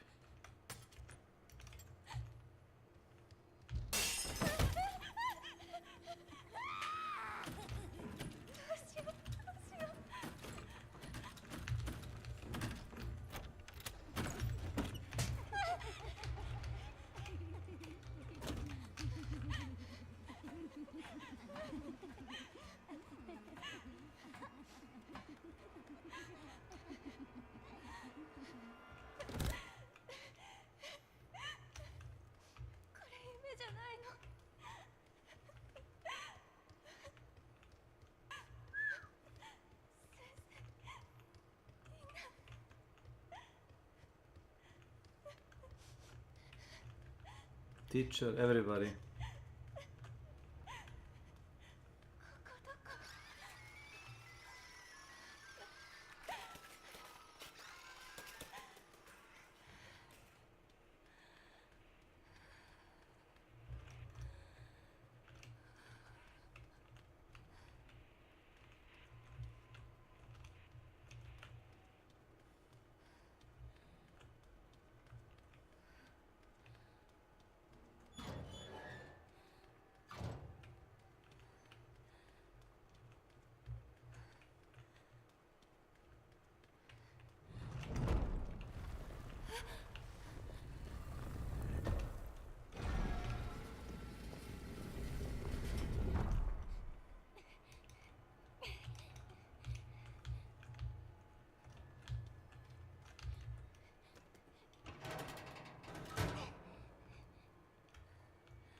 Super, dođi sad ili za 5 minuta?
ガラスの中に赤ちゃん。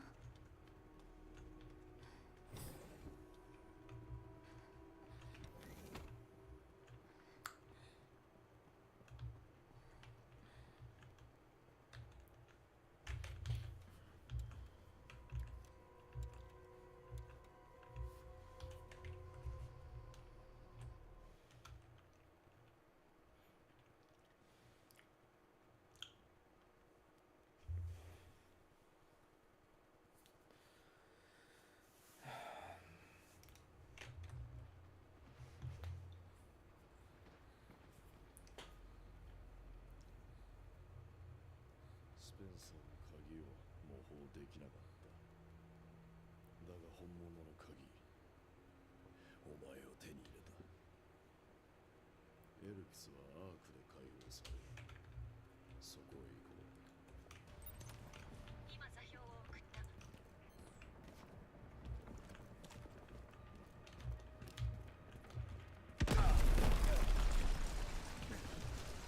お前に構ってる暇はない。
Interesting.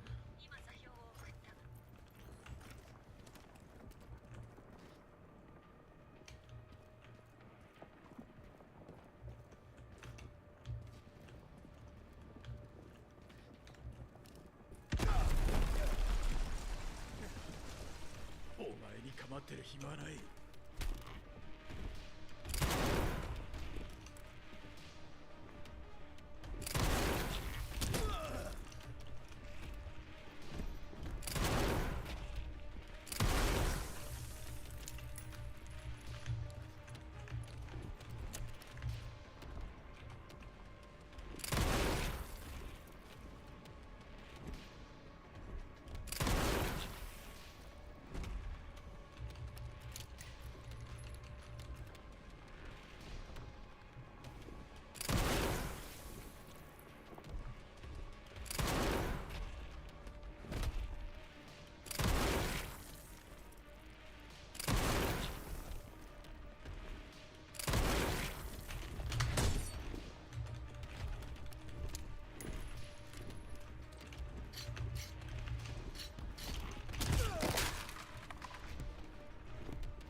Welcome to my channel.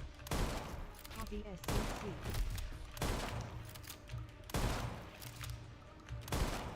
No šta se?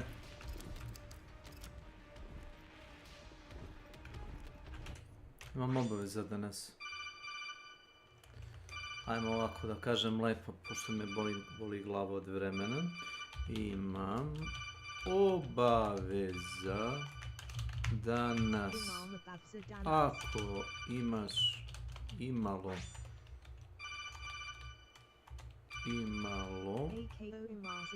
razumevanja,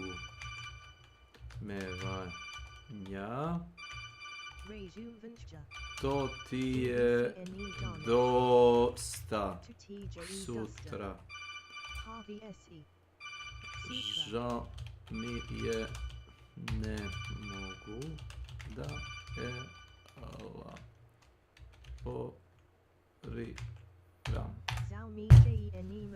elaboriram. Biće ti dosta kad ti kažem da danas imam obavezu. Nema potrebe da se pravim. Razumijem. Reden ne bih bio ja danas. Tako.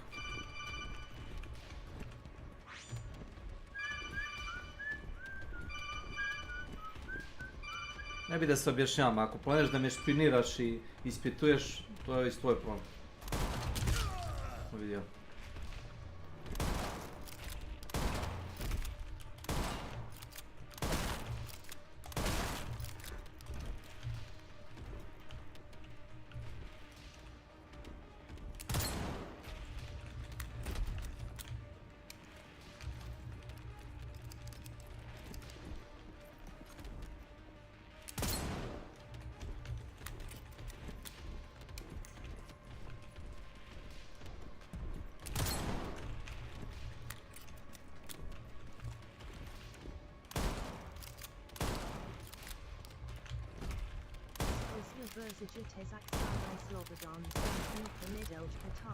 Kao što sam rekao, sutra. Tek sutra. Tek sutra i to je to. Tu se ništa ne može uraditi.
Gluposti.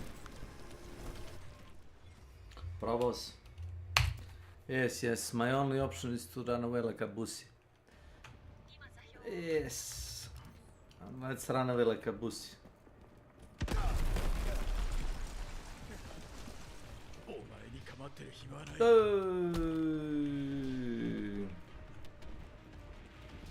Run away.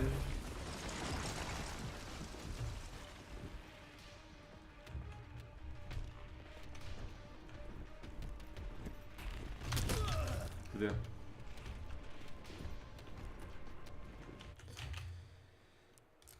Tarararam, tarararam.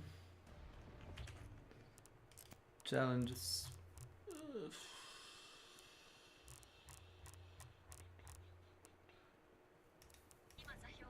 Ko zna da je on?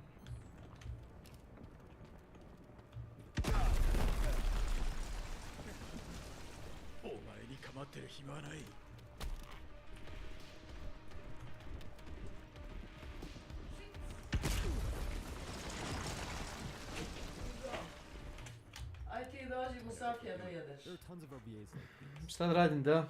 Aj dođi. Kao što sam rekao, imam obveza danas, radi ne bih bio ja danas.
progressão do Battlefield. If you seen this man, I'm sure you understand. It's Hollywood's Early adaptations where woodsman. studios bet big on a manga's potential, sometimes way too early. But that's the part of what makes them so special. Today, if a manga popped off like this, you'd expect a 13 to 25 episode full season, but back then, you might get 2 episodes in a VHS release. It would be like if someone adapted Chainsaw Man into an 8-episode OVA in 2019. Sure, this was gonna get an anime, but if you jump the gun that early, it's just too soon. That's why these early OVAs feel kinda like time capsules. They're not full adaptations. They're whispers of what could have been, snapshots of potential before the stories even fully bloomed. And if you're a fan of the original manga, these OVAs feel like little treasures. But it's not just OVAs that capture that feeling. It's not just the short, rough gems that will never see mainstream again. There's a whole other side to this Frost storytelling, and that's the thing. So let me talk about a story that embodies that loss of grit, and is also my favorite anime film of all time.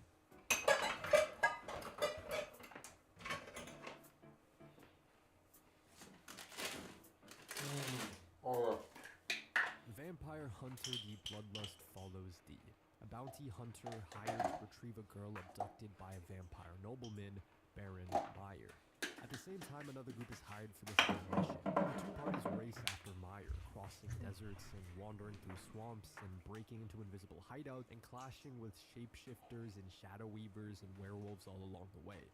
But the twist is, Charlotte wasn't kidnapped. Which throws everything into chaos. So the bounty hunters stick with their contracts and let Charlotte live by her own choices. The straight-up plot is not my real source of obsession with Vampire Hunters and Bloodlust. Animation. I think it instead stems from the nuggets of unfailing dedication to the minute details of the story. It's mystical creatures, its distinct character designs, its grandiose backgrounds, its elegant frames, its sweeping dynamic camera shots. It's these little details that flesh out the world and breathe all of the life into the story. And to me, the one moment that really captures that magic happens right after Dee's first encounter with the Marcus brothers. After the encounter, he rides alone into an empty desert. He dismounts from his horse, kneels by the ground, and examines faint tracks in the sand. At first, it feels quiet, still, like nothing is out there. And then you realize he's standing before a herd of sand bantas. And without hesitation, Dee leaps onto their backs, riding them across the wasteland. It's a scene that doesn't need many words. It doesn't need a fight. It's pure atmosphere, pure world building, executed perfectly. And to me, that's the real beauty of Bloodlust. It's not about the flashiest fight choreo. It's not about having the most lavish and detailed backgrounds. It's about the elegance of the world itself. The quiet sense of this strange, dying universe existed long before you started watching it, and will keep existing after you're gone. When you see shots like this, you can almost feel the world he lives in, and when the film shifts from scenes like this to this, you can sense the vastness of the journey. The dedication to every detail in Bloodlust is overwhelming, and given a little more context, the story of why becomes clear. Back in 1985, there was another Vampire Hunter movie, but compared to Bloodlust, it felt rushed. So much so that the original creator constantly criticized it. That failure lit a fire under the team behind Bloodlust. And I think it shows. Every frame feels handcrafted and deliberate. And in a way that Bloodlust would never understand, it was kind of like a farewell letter to an era. Because the truth is, anime like this only existed because of a perfect storm. A booming economy, loose censorship, and studios willing to throw cash at bizarre, risky visions. OVAs and films alike thrived in that chaos. But when Japan's economy collapsed in the 90s, the Wild West days dried up. Budgets shrank, and risk tolerance disappeared. In 1994, there were 70 different OVAs. In 2024, just 5. That era is gone, and with it, a kind of anime that felt experimental, raw, and unforgettable. Sure, sparks of that energy still show up in shows like Devilman Crybaby or Cyberpunk Edgerunners, but they're rare. And maybe that's why these shows feel so special. Not because they're perfect, but because they couldn't be made today.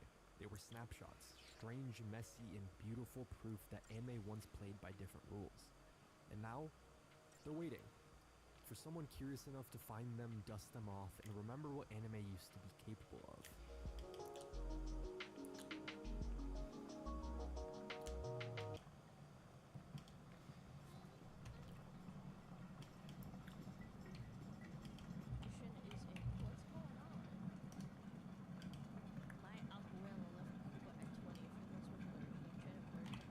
was a bad person. Didn't he say some heinous shit about some Vietnamese woman? Yeah, because she had the audacity to not say what he, like, agrees with. Because she said, like, Vietnam before the regime change sucked or something. Yeah, she was, like, South Vietnamese, and she moved to America. I saw that clip. I was like, what the fuck? Yeah, she criticized, she said it sucked. Yeah. I don't know. Hysterical LARPer. Okay, what is this? It's a WestJet video. Idiots. Alright, don't know anything about this. What's going on Twitter? I'm assuming it's Twitter. Massive day He for loves the to farm Twitter. Internet is turning on baby no money. Oh, He's being called out no! for content copying without credit, apparently ruining cosplays, and being racist. I'm on Blog TV. Don't know who baby no money is? Well, first of all, good for you. Secondly, he's the most performative musician on the planet, pretty much doing and saying anything that'll get his music listeners. Yep. Self-proclaimed Gen Z Eminem. And that's why they're eating him alive. Gen Z Eminem is crazy. Bruh, somebody kick him out of the city. What the hell even is this? Guys, I think the Ada's hotter, I'm not gonna lie. Detroit. Talk about birds of the same feather. Anyway, Baby No Backbone over here was pandering so hard to the leftist crowd, and they caught him saying the N-word. It's a GG Busta. Oh. He said that within a month of one another. Saying the N-word. Wow. It's a GG Impressive. Busta. A word I would never say, by the way. It's whoa! Whoa! Baby No Money being racist. What's new? I always have to have a heart attack whenever I watch a WestJet video. I swear to God. As a white guy living in the suburbs, I can let this slide, but wait, there's more. Bro. Released under his SoundCloud in 2019. To check out this thread for Oh why. no, it's before he got famous. No. Baby No Money.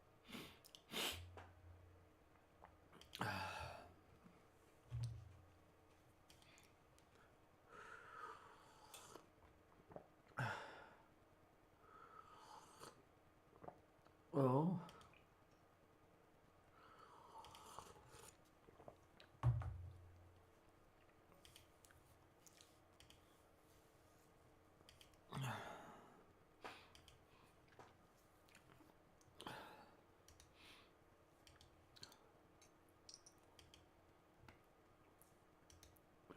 Cut.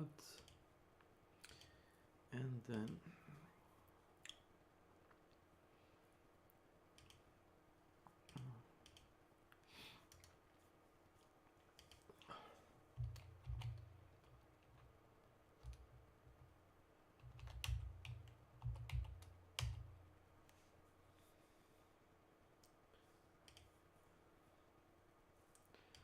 deploy.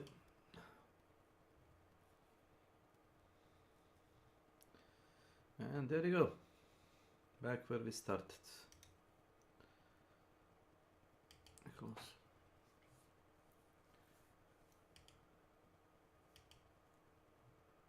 Yeah. Yep. Thanks.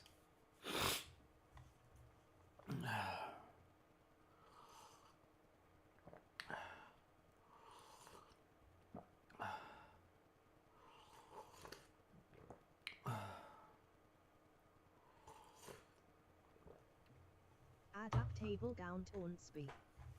Welcome to my channel. S.W.Frost top viewers stream Ambu.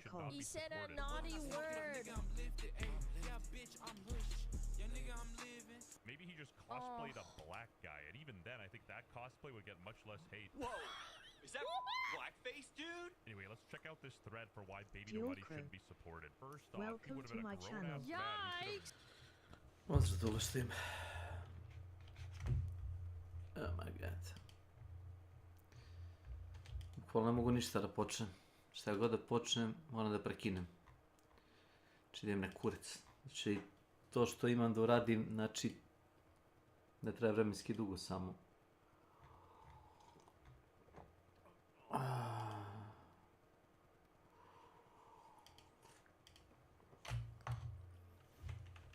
My god. Look.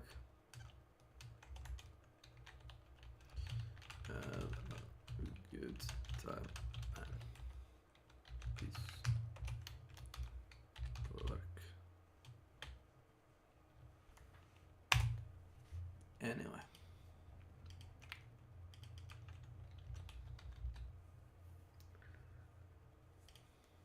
I guess this piece of shit.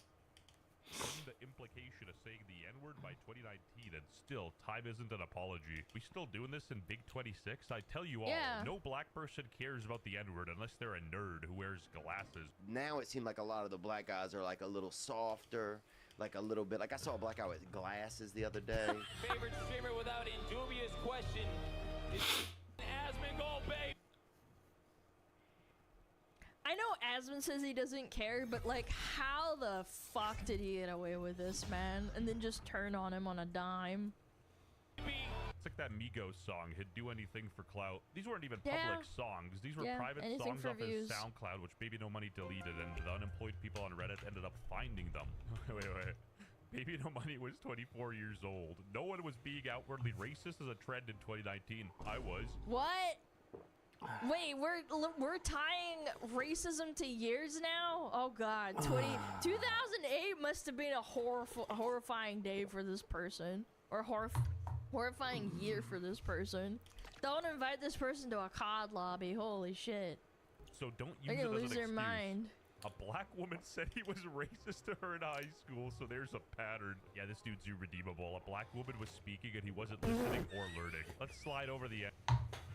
Yes.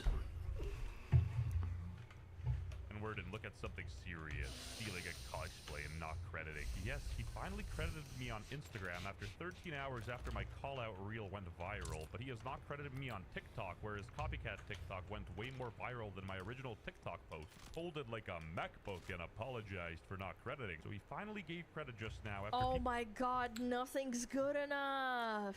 people started calling him out on TikTok, but holy sh**, he didn't think to credit me on the viral platform first. Oh my Just the god, platform I oh my god, it's not good enough. called him out on. He is so performative. You didn't apologize on the right platform, so I'm gonna schizo out.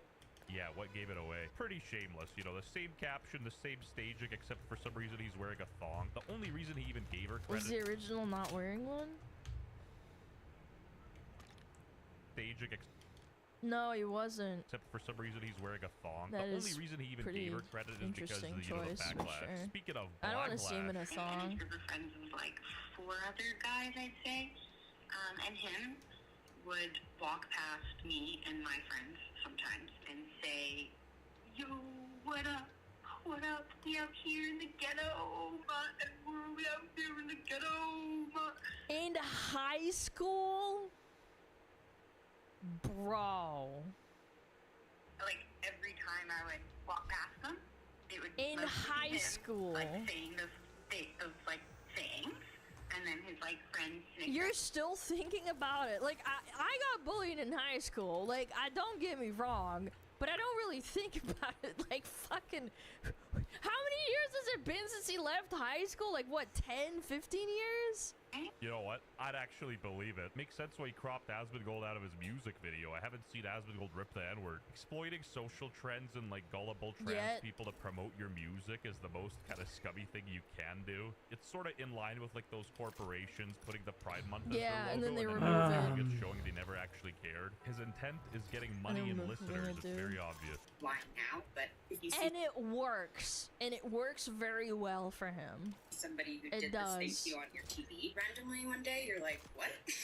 Now, there's a big difference between just ripping the N-word with your boys and saying it to a black person. That is insane. Some of my best friends are trans. We could tell. I'm gonna be sick. Genshin Like, people were straight player? up bullying him for this. Baby No Money has been catching heat on the timeline after his viral Leon Kennedy cosplay. I just don't think This he is what looks very Leon would good, I'm look not like if gonna he were lie. Ian on fentanyl. Baby No Money bubble popped. Everybody hating him. I'm free. Where he said if he gets 1 million Oh, likes, it's he our will quit boy! music, and he ended up receiving 4 times what he asked for. Quit! He didn't quit, bro. It looks like he's Then been he made a crying. sad Probably post saying he was contacts. leaving, and then a month later came back saying it was all a troll. I love how he got 4.2 million likes for him to quit. One of which being people think he only follows the current thing at the time or has the safest takes imaginable. An example of this being his opinion on AI, as if you didn't know he is heavily against AI art, and he thinks you should always support and commission real artists. This dude has talked about AI art so... If AI art was acceptable by society, nobody would fucking virtue signal. I'll say it. Yeah. If it was okay, nobody would fucking care. It's just it's like the current thing. Yeah. The fact that people can't see through this performative nature is insane. I think in 20 years, when it becomes oversaturated because of, you know, corporations doing it all the time and people become desensitized to it, you mark my words, in 20 years, nobody's gonna give a fuck. That's what happens. Yeah. All the AI artists in my DMs complaining about the post that I made yesterday, go f yourself. Whoa, you're so brave, dude. Oh my god, not this dude, bruh. You can't be making this up. Oh yeah, this the collab. Is deadass a leech. He on whatever is the most popular, like flies on horse.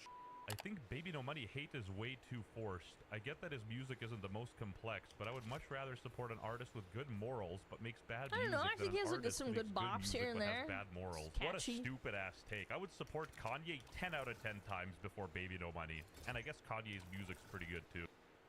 Some of the more naive trans people will fight tooth and nail, not seeing the fact that he's using them to build a cult-like following. I get it. You feel underrepresented in society, and you're willing to look past his obvious pandering just because he gives you representation. But is it genuine? This is what you gotta ask yourself. Well, when your entire personality is your sexuality, then yeah, I don't know. I guess it's all you have. Saying if Adolf was popular, it probably put him on his chest too, just to increase the streaming numbers. Maybe No Money bubble pop. Everybody hating him. I'm free. Okay, you know, this guy nailed it. Nobody has ever wanted to be famous as badly as this guy does.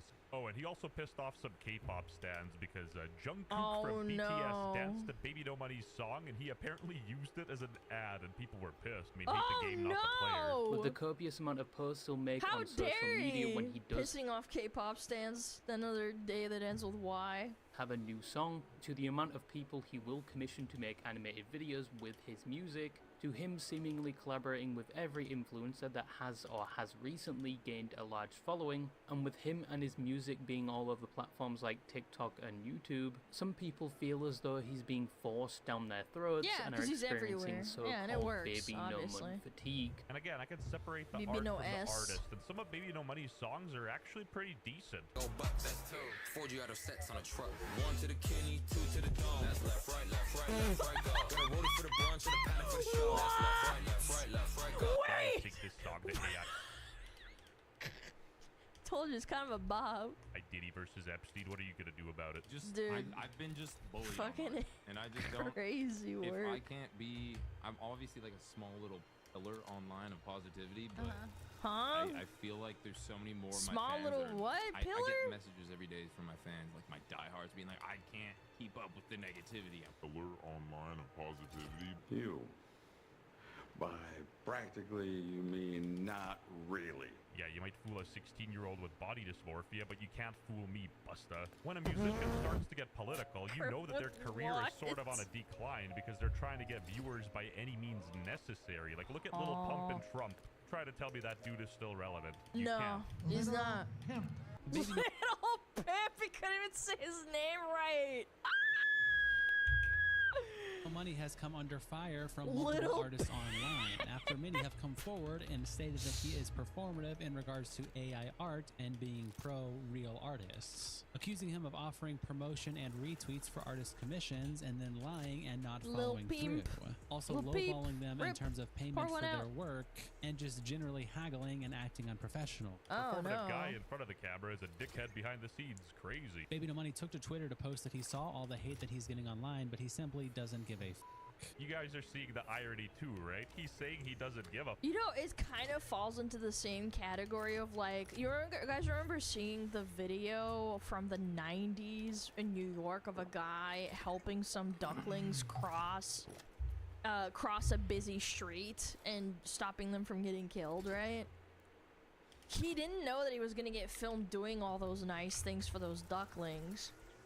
for me, I think people that post constantly about how good they are, it's like you know there's some underlying factor to like you doing it because you know you're gonna get attention for it, rather than being good for the, you know, for the love of the game, you know? Not because you're gonna get a lot of updates or a lot of followers on Twitter. While tweeting about Like, it's just the social media brain rot, basically. Incarnate. He's straight up contradicting himself. He's just misunderstood, guys. He's a pillar online of positivity. Time's up, Busta. Your immovable object has met an unstoppable force. Now, another reason people hate Baby No Money is with the claim he is performative, or as some call him, Baby No Backbone. First we had Jellywick, now we have this. That's crass. Israel's strongest soldier, Baby No Money. You can't even make this up. I don't know how anything he does is related to Israel, but interesting stray, I guess. Finally, from the horse's mouth himself, finally some peace and quiet. Muted words. Baby no money. Baby no money. Forever. I feel zero pity for this man because, but you know, he is a clout, product though. of his own design. You built You this just know you're gonna look it up later, though. Like, I don't believe that.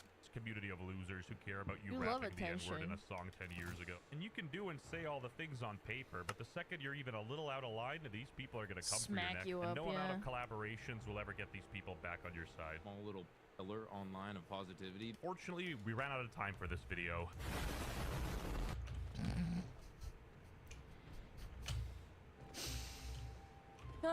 Performative gamers. I mean, to be fair, it's working. It is working. I just think at a certain point, his fans are probably going to turn on him at one point. He's going to do something so crazy that the fans are going to go ballistic and eat him alive. Yeah, I don't know, man. Welcome to my channel. So you gotta have a legit fan base. You know, you make... Guys, when 5 Moves Ahead got released on the PTB, I did not even Suzanne. test it. In Hello, the perk description, Suzanne. it said that you dropped Welcome. pallets 50% faster, which really isn't that much of a help. Dropping pallets faster rarely matters. And I saw this clip on Twitter that showed that this perk is mostly placebo and you barely made any extra distance by dropping the pallet faster. But this perk unlocks something so vital to Survivor gameplay. In fact, it unlocks multiple things that I think this perk might just be one of the best chase perks that have ever been released.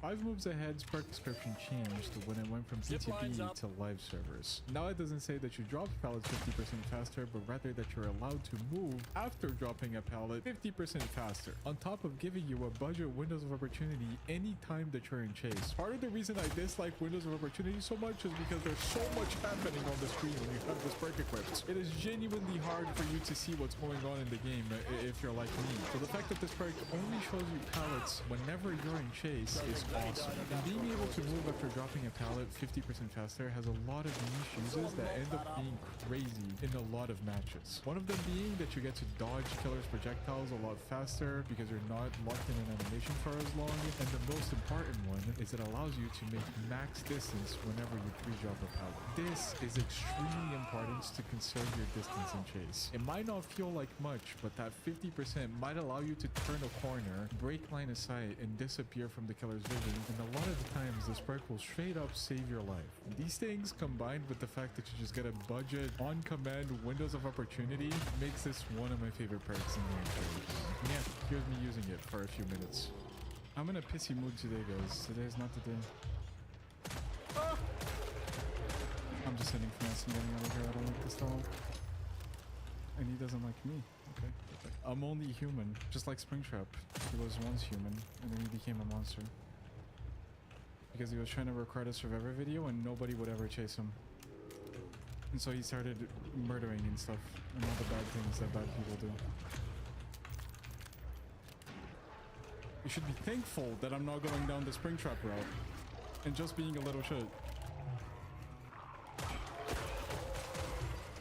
Confuse me. You have to go on and tower again. I don't like this tower. Don't snipe me, please. He was gonna snipe me. He's gonna vault this window.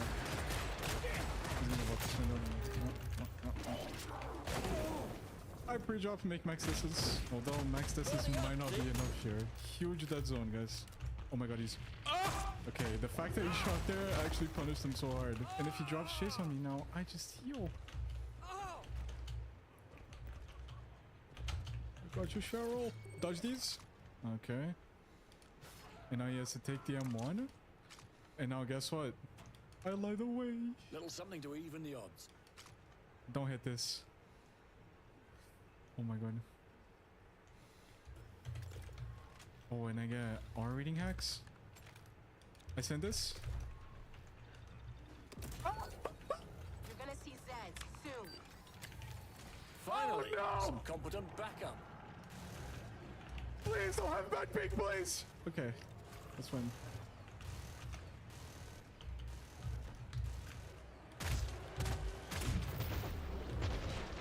You got me with the vault, I'm not gonna lie. Any tips for knowing when to leave a loop and when to stay? I feel like I get screwed over a lot by leaving too early. Usually you want to move away when you win a mind game. When you win a mind game is when you can make max distance. It's all about holding max. That's the reason why this perk that I'm running right now, 5 moves ahead, is so good.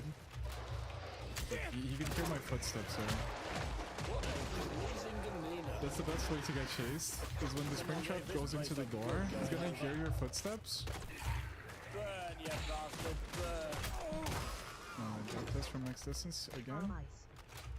Welcome to my channel. I didn't have to pre-drop that because I lose a half a health. I thought it was just the 2 logs. I was 100% health. Holding max distance is the best way to last. I dropped to like 40. Because when you're playing at Tal, there's always a chance you get outplayed.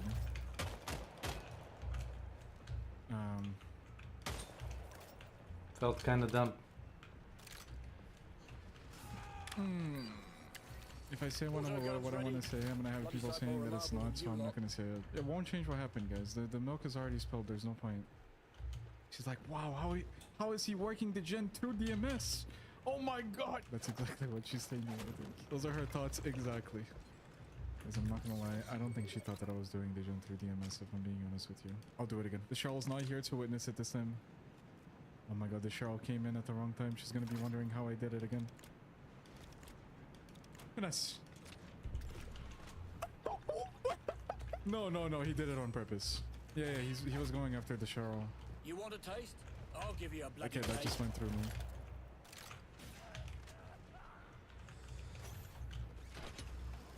Oh, come on, the fuck. This is probably not good for me.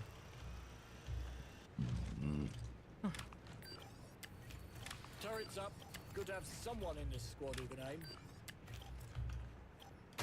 Oh, please, just let me live, please. I didn't do nothing Protection wrong. for those who Nothing. can't stay out of harm's way. Surely he doesn't check. He checks. He definitely checks. Another wave is on its Oh, way. no. Steady, lads, steady.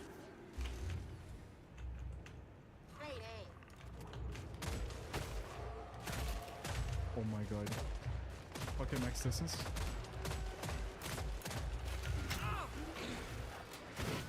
He doesn't double back. Mad. I vaulted. Oh my god, he believed me.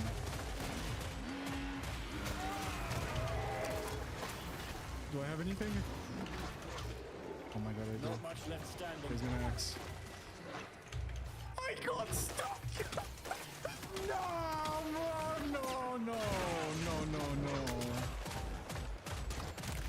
All of that and in for what? Oh. Get me out. Deserved escape. Oh my god, bro. I'm out. That's crazy. She's coming. Can we get another freebie? We can. Oh my god. That's stench. There's a chest in the way as well. It's gonna be hard. Hard for her to get this. Alright. Goes down. We gotta be really careful on this towel. I feel like this towel is so easy to get mind game done. But we do have the faster pallet drop. Now she's probably gonna power. Oh, never mind, she's not. I think it was worth it for me to drop the pallet there. I was trying to body block her and then drop the pallet in her face. But it just didn't work. Is she been vigilant? I'm just leaving. Bye-bye. Alright, we see her because she can see us. With Undying, we can get the stun here.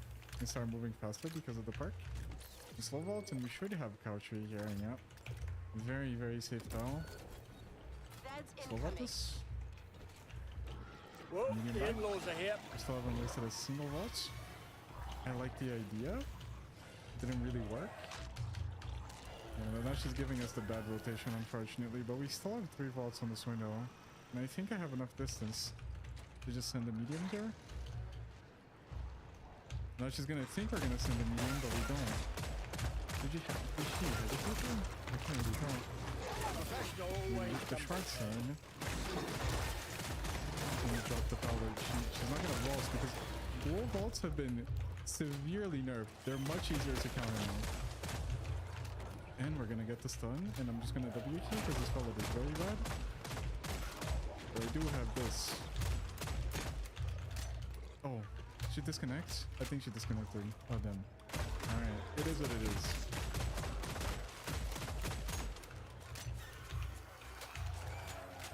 Alright, take the hit for the senior. Maybe he switches Chase. It's actually a stronger towel than what I have. Could have went for me. It should have been me.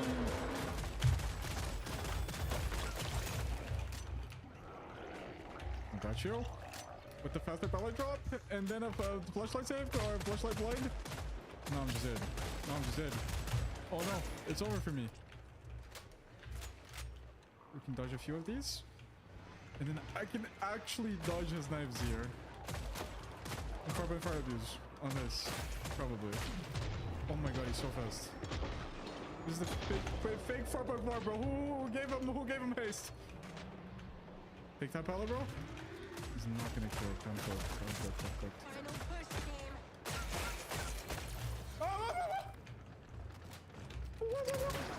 How's it looking? He's dead. If he ever gets out of less, I'm dead. Unless he's out of knives.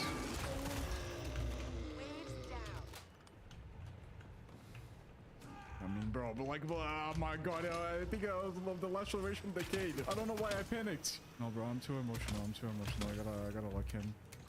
Shit, that's a crazy chase. That's a crazy chase.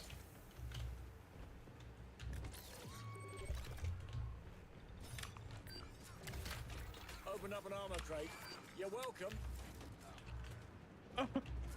Ah! Oh my god! Why did I? It's like that was gonna do anything. But he's gonna think I have DS. Wait, it's all in the mind, bro. It's all in the mind. It's the power of the tricks, guys. He thinks he's a trickster. The trickster is laying on the floor right now. Is he gonna pick or no? If he picks, then he is the trickster. No, I'm the trickster. Wait a second, I'm the trickster. What is his priority?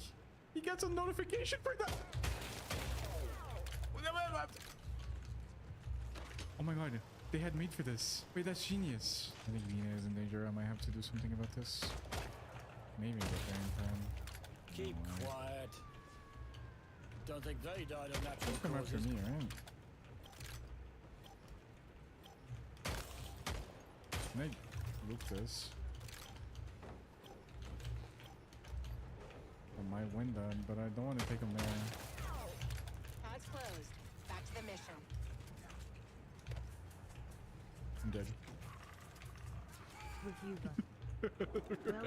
That's okay, but because I didn't take him to the gen, they popped the gen now. It looks like I'm trolling, but at the end of the day, genius pathing.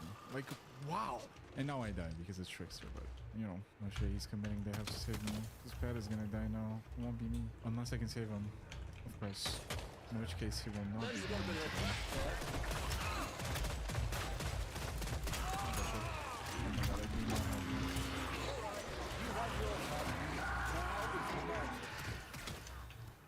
It's okay.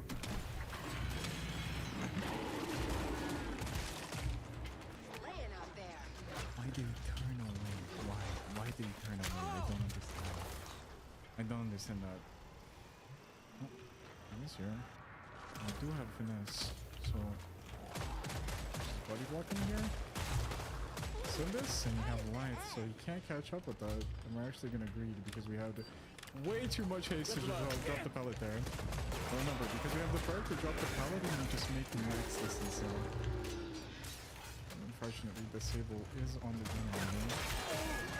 We should go. We didn't even close. Okay. And we have the pellet here. We're gonna fake the window. Oh, but he predicted it like a fucking beast. Okay. Okay, it looks like like he's gonna commit as well. So we're gonna sit right here and start healing. That's revolting, that is.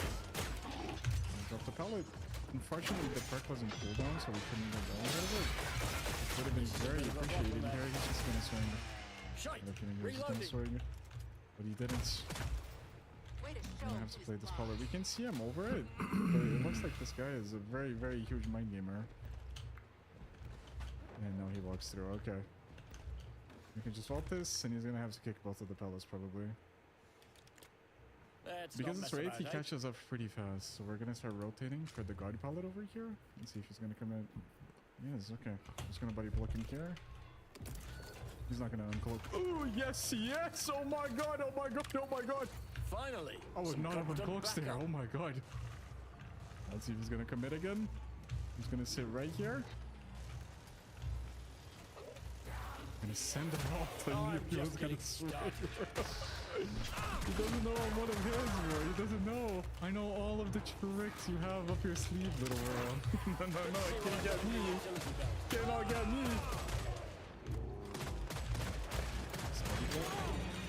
And now he's not gonna I'm risking it so hard. If this guy had anything above 60, I was going. Hello. Moving furniture today.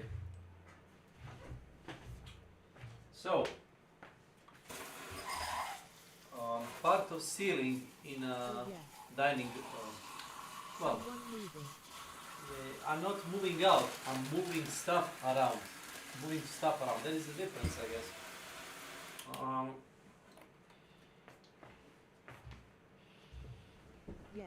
So part of the ceiling fell off.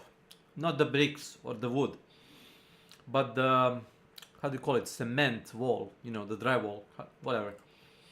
So it kind of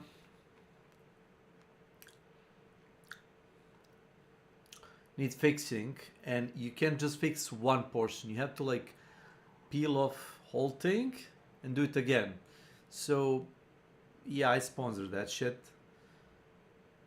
My parents paid some other parts, but I sponsored most of that. And the only thing I need today is to move furniture away, so the, you know, the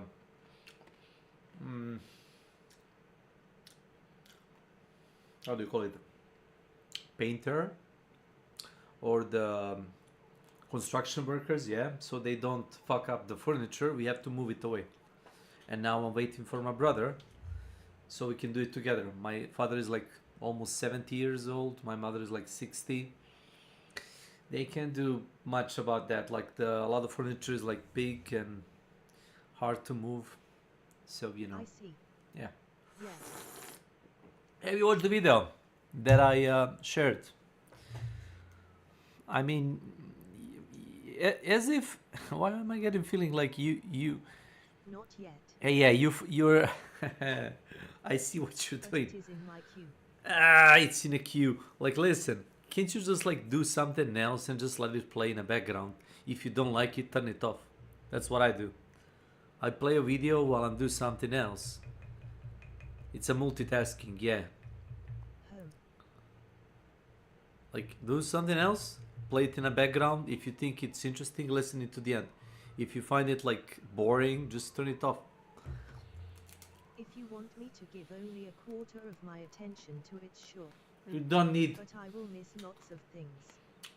I don't know how much you focus on one thing. Can you divide your attention equally to like two different things? Like,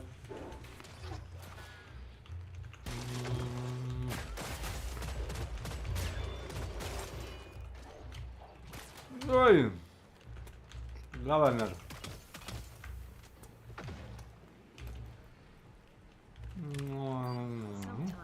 Turrets up. Good to have. Wow. I figured you would be flattered by this.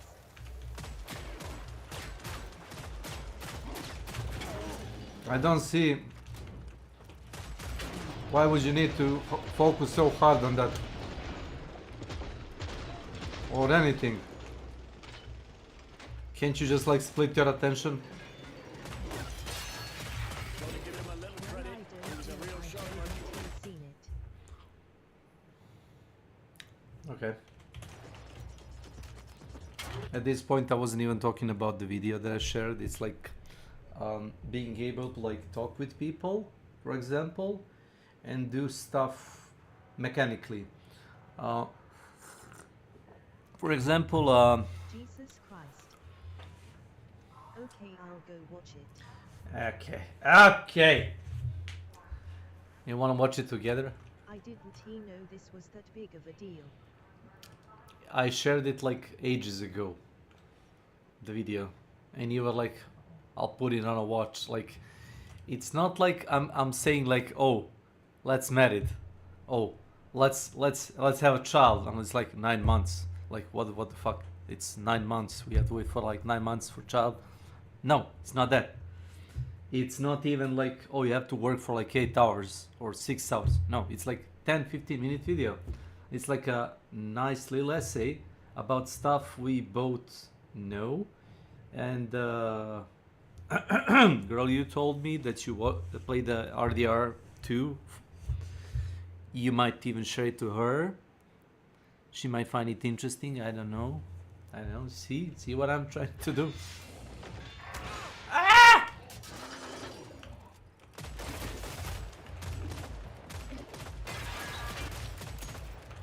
Son of a bitch. Look what she did. Wanna see your spleen, mate?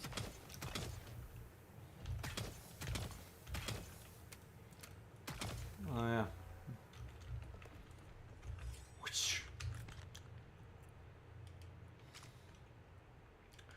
Sorry if I'm being pushy.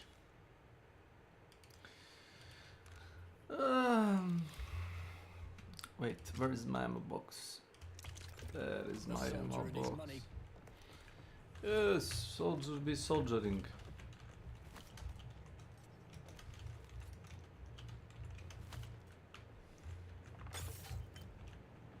That's on cooldown. That isn't. Let the metal beast do its work. Not so theatrical, man.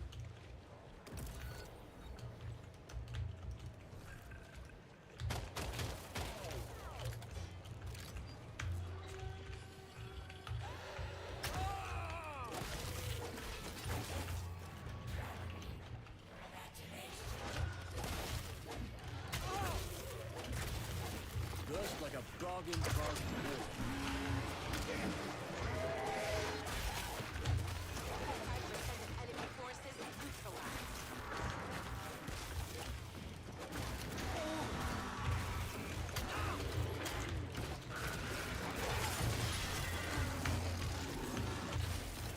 Hell, I could do a paragon before breakfast.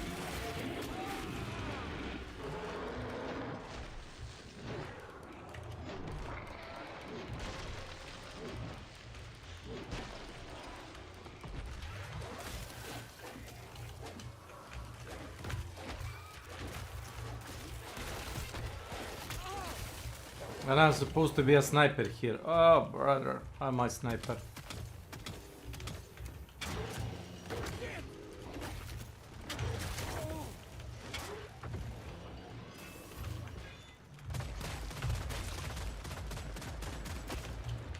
Nope.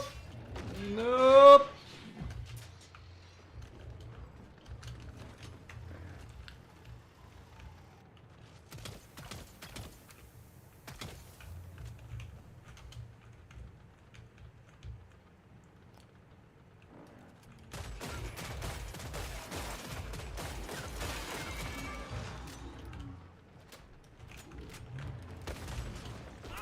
Yeah.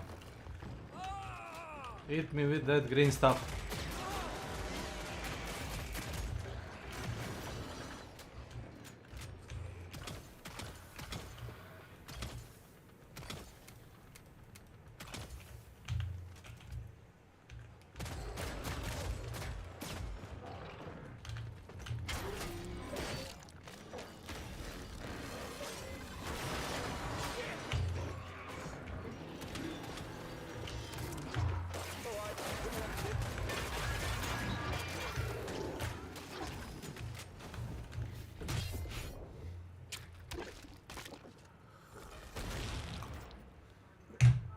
guess. War's sure a dirty business, ain't it? Sure it is. Welcome to my channel. Is this game worth it? I play KF a lot. Depending how much money you spend and how much time do you want to spend grinding components. The way it works now, I would suggest using a cheat to spawn fucking materials, because you get them like so very little. The problem is mostly biomechanical metal, something like that. Everything else you have, the piece of shit metal, thank you, the piece of shit metal you get like 6 is guaranteed on every map, I think, you by destroying like a little satellite dishes. They are like Easter eggs. You can basically do one round, destroy the dishes and kill all the wave and just quit. After that you are guaranteed those 6 metal parts. I forgot how they are called, like biomechanical something, biometal. Let's call it like that. You get them by killing like I think husk, but it's random, it's not guaranteed. All the Zeds that it's $24, I don't know. Depends how much. There are better games for $24. Let me see. It's what do you want? Like, do you want to like shoot? If you want to shoot stuff, like buy this for a difference of $7. This is the game that's made by the developers that actually know what they're doing. Like every month they are like introducing new map, new variation of existing map. The AI is really smart. Yes, you have a cancerous PvP players. If you don't mind shooting, you got it. Well, you don't need to buy Killing Floor 3. March 31st is an update called what's it called? Flashpoint. You don't need it. Just play KF2 and wait for the updates, and I see you on the Speranza. So you're already playing the best game out there, like the best PvE game. It's a best PvE game. It's a bit crappy PvP. It's not really PvP game because a lot of people are fake friendly, and the time to kill is like super fast. Well, time to kill arcs, you know, or the AI enemies can be tricky, can be long, can be fast, depending on weapon, tactics, enemy compositions. So PvE aspect can be a lot harder. PvP is there to like, oh, I'm a little pussy that cannot kill arcs and like get materials from them, so I'm just gonna kill people that actually know we're fighting against enemy robots. We're not supposed to be fighting other people 24/7. This is my take.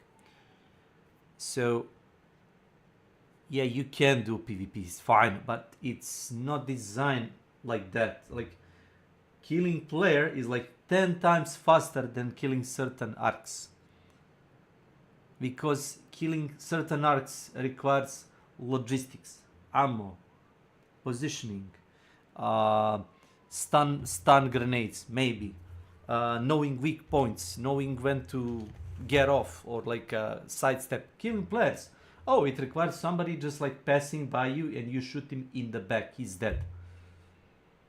Then you go like a little goblin and steal his shit, and then you get out of the map and you're like, oh, I'm a really good player. No, you're just like a fucking scavenger, and that's fine. You want to play like a scavenger? Yeah, go play like a scavenger. Let us deal with arcs. I don't judge either PvP or PvE players. It's fine. What I judge is like there is like a huge ass arc. There should be like a consequence for that. Like it's in the area and like, oh, it's like a big area boss. Like imagine like I don't know, the Killing Floor 2 bosses, Krampus or a King Flash Pound, and like it's huge. It has a huge hit points. It requires specific weapon. It has a lot of hit points. It can wipe the floor with players. And what does some people do? Well, they hide and they shoot in the back while you actually try to legit fight the boss. It kind of feels like a pussy play. If you want a PvP, you go to Stella Montis. Oh, sorry, I'm ranting too long. I got lost. I'm having monologue. I have a terrible, like a case of headache induced by a weather, like a weather type of migraine. So I either pop a like a what's it called, the plant, yarrow mixed with the white wine. Maybe you can take some meds. Yeah, I tried. Meds help immediately, but not on the long terms. Like for a few hours, I get better. But drinking the wine, mixed white table wine, mixed with a yarrow, those ugly-looking plants you maybe saw in like games or like in real life, I guess. Mixed and like you know, distillated in like little doses can help a bit, but it takes a bit longer to, you know, work. Well, the medicine work right away, but it doesn't last long, and that's why I'm kind of all talk. I usually don't get heated up about any game or like attack. I'm not even judging Tripwire. People that made a game you like, Killing Floor 2 or Killing Floor 1 even, they're not the same people that are in the company, and the game is not made for same audience. So the weapon design, you notice the weapon design in Killing Floor 3? They're huge ass, like all over the screen. That sucks. They made like a hero shooter like Overwatch, you know, like there were no classes, there were like characters that are classes.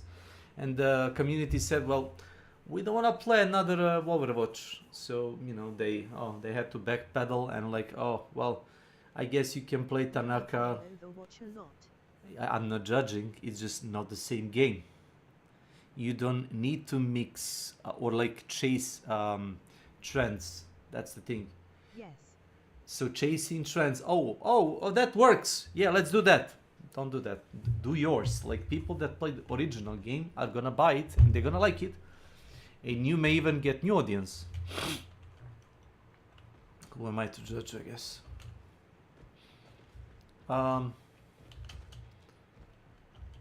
I don't know. Like, if you don't like grinding components to the theory crafting, this game feels better to make how do you call it, like a perk combo and weapon attachment combo into your own gameplay, and you don't even have to copy anybody. You can just do your own thing out of the head. I actually found a spreadsheet. You're gonna laugh at this. I actually found a spreadsheet about attachment for weapons in Kill for 3.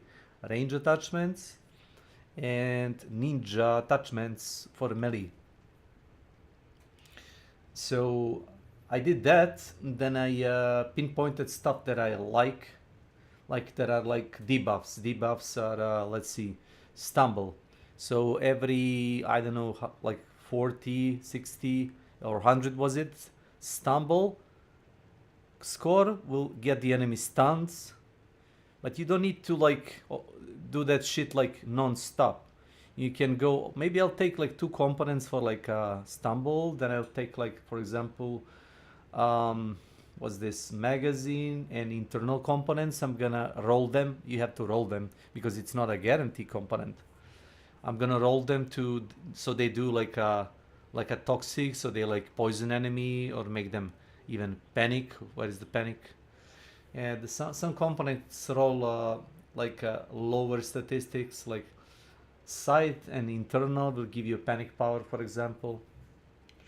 So you can mix match stuff you like. The best thing I made was I can share this. I made it, I edited it. I can share this with anybody that's interested. It's already existing, but I kind of, I don't know, I put the stuff I like there. It's good for theory crafting.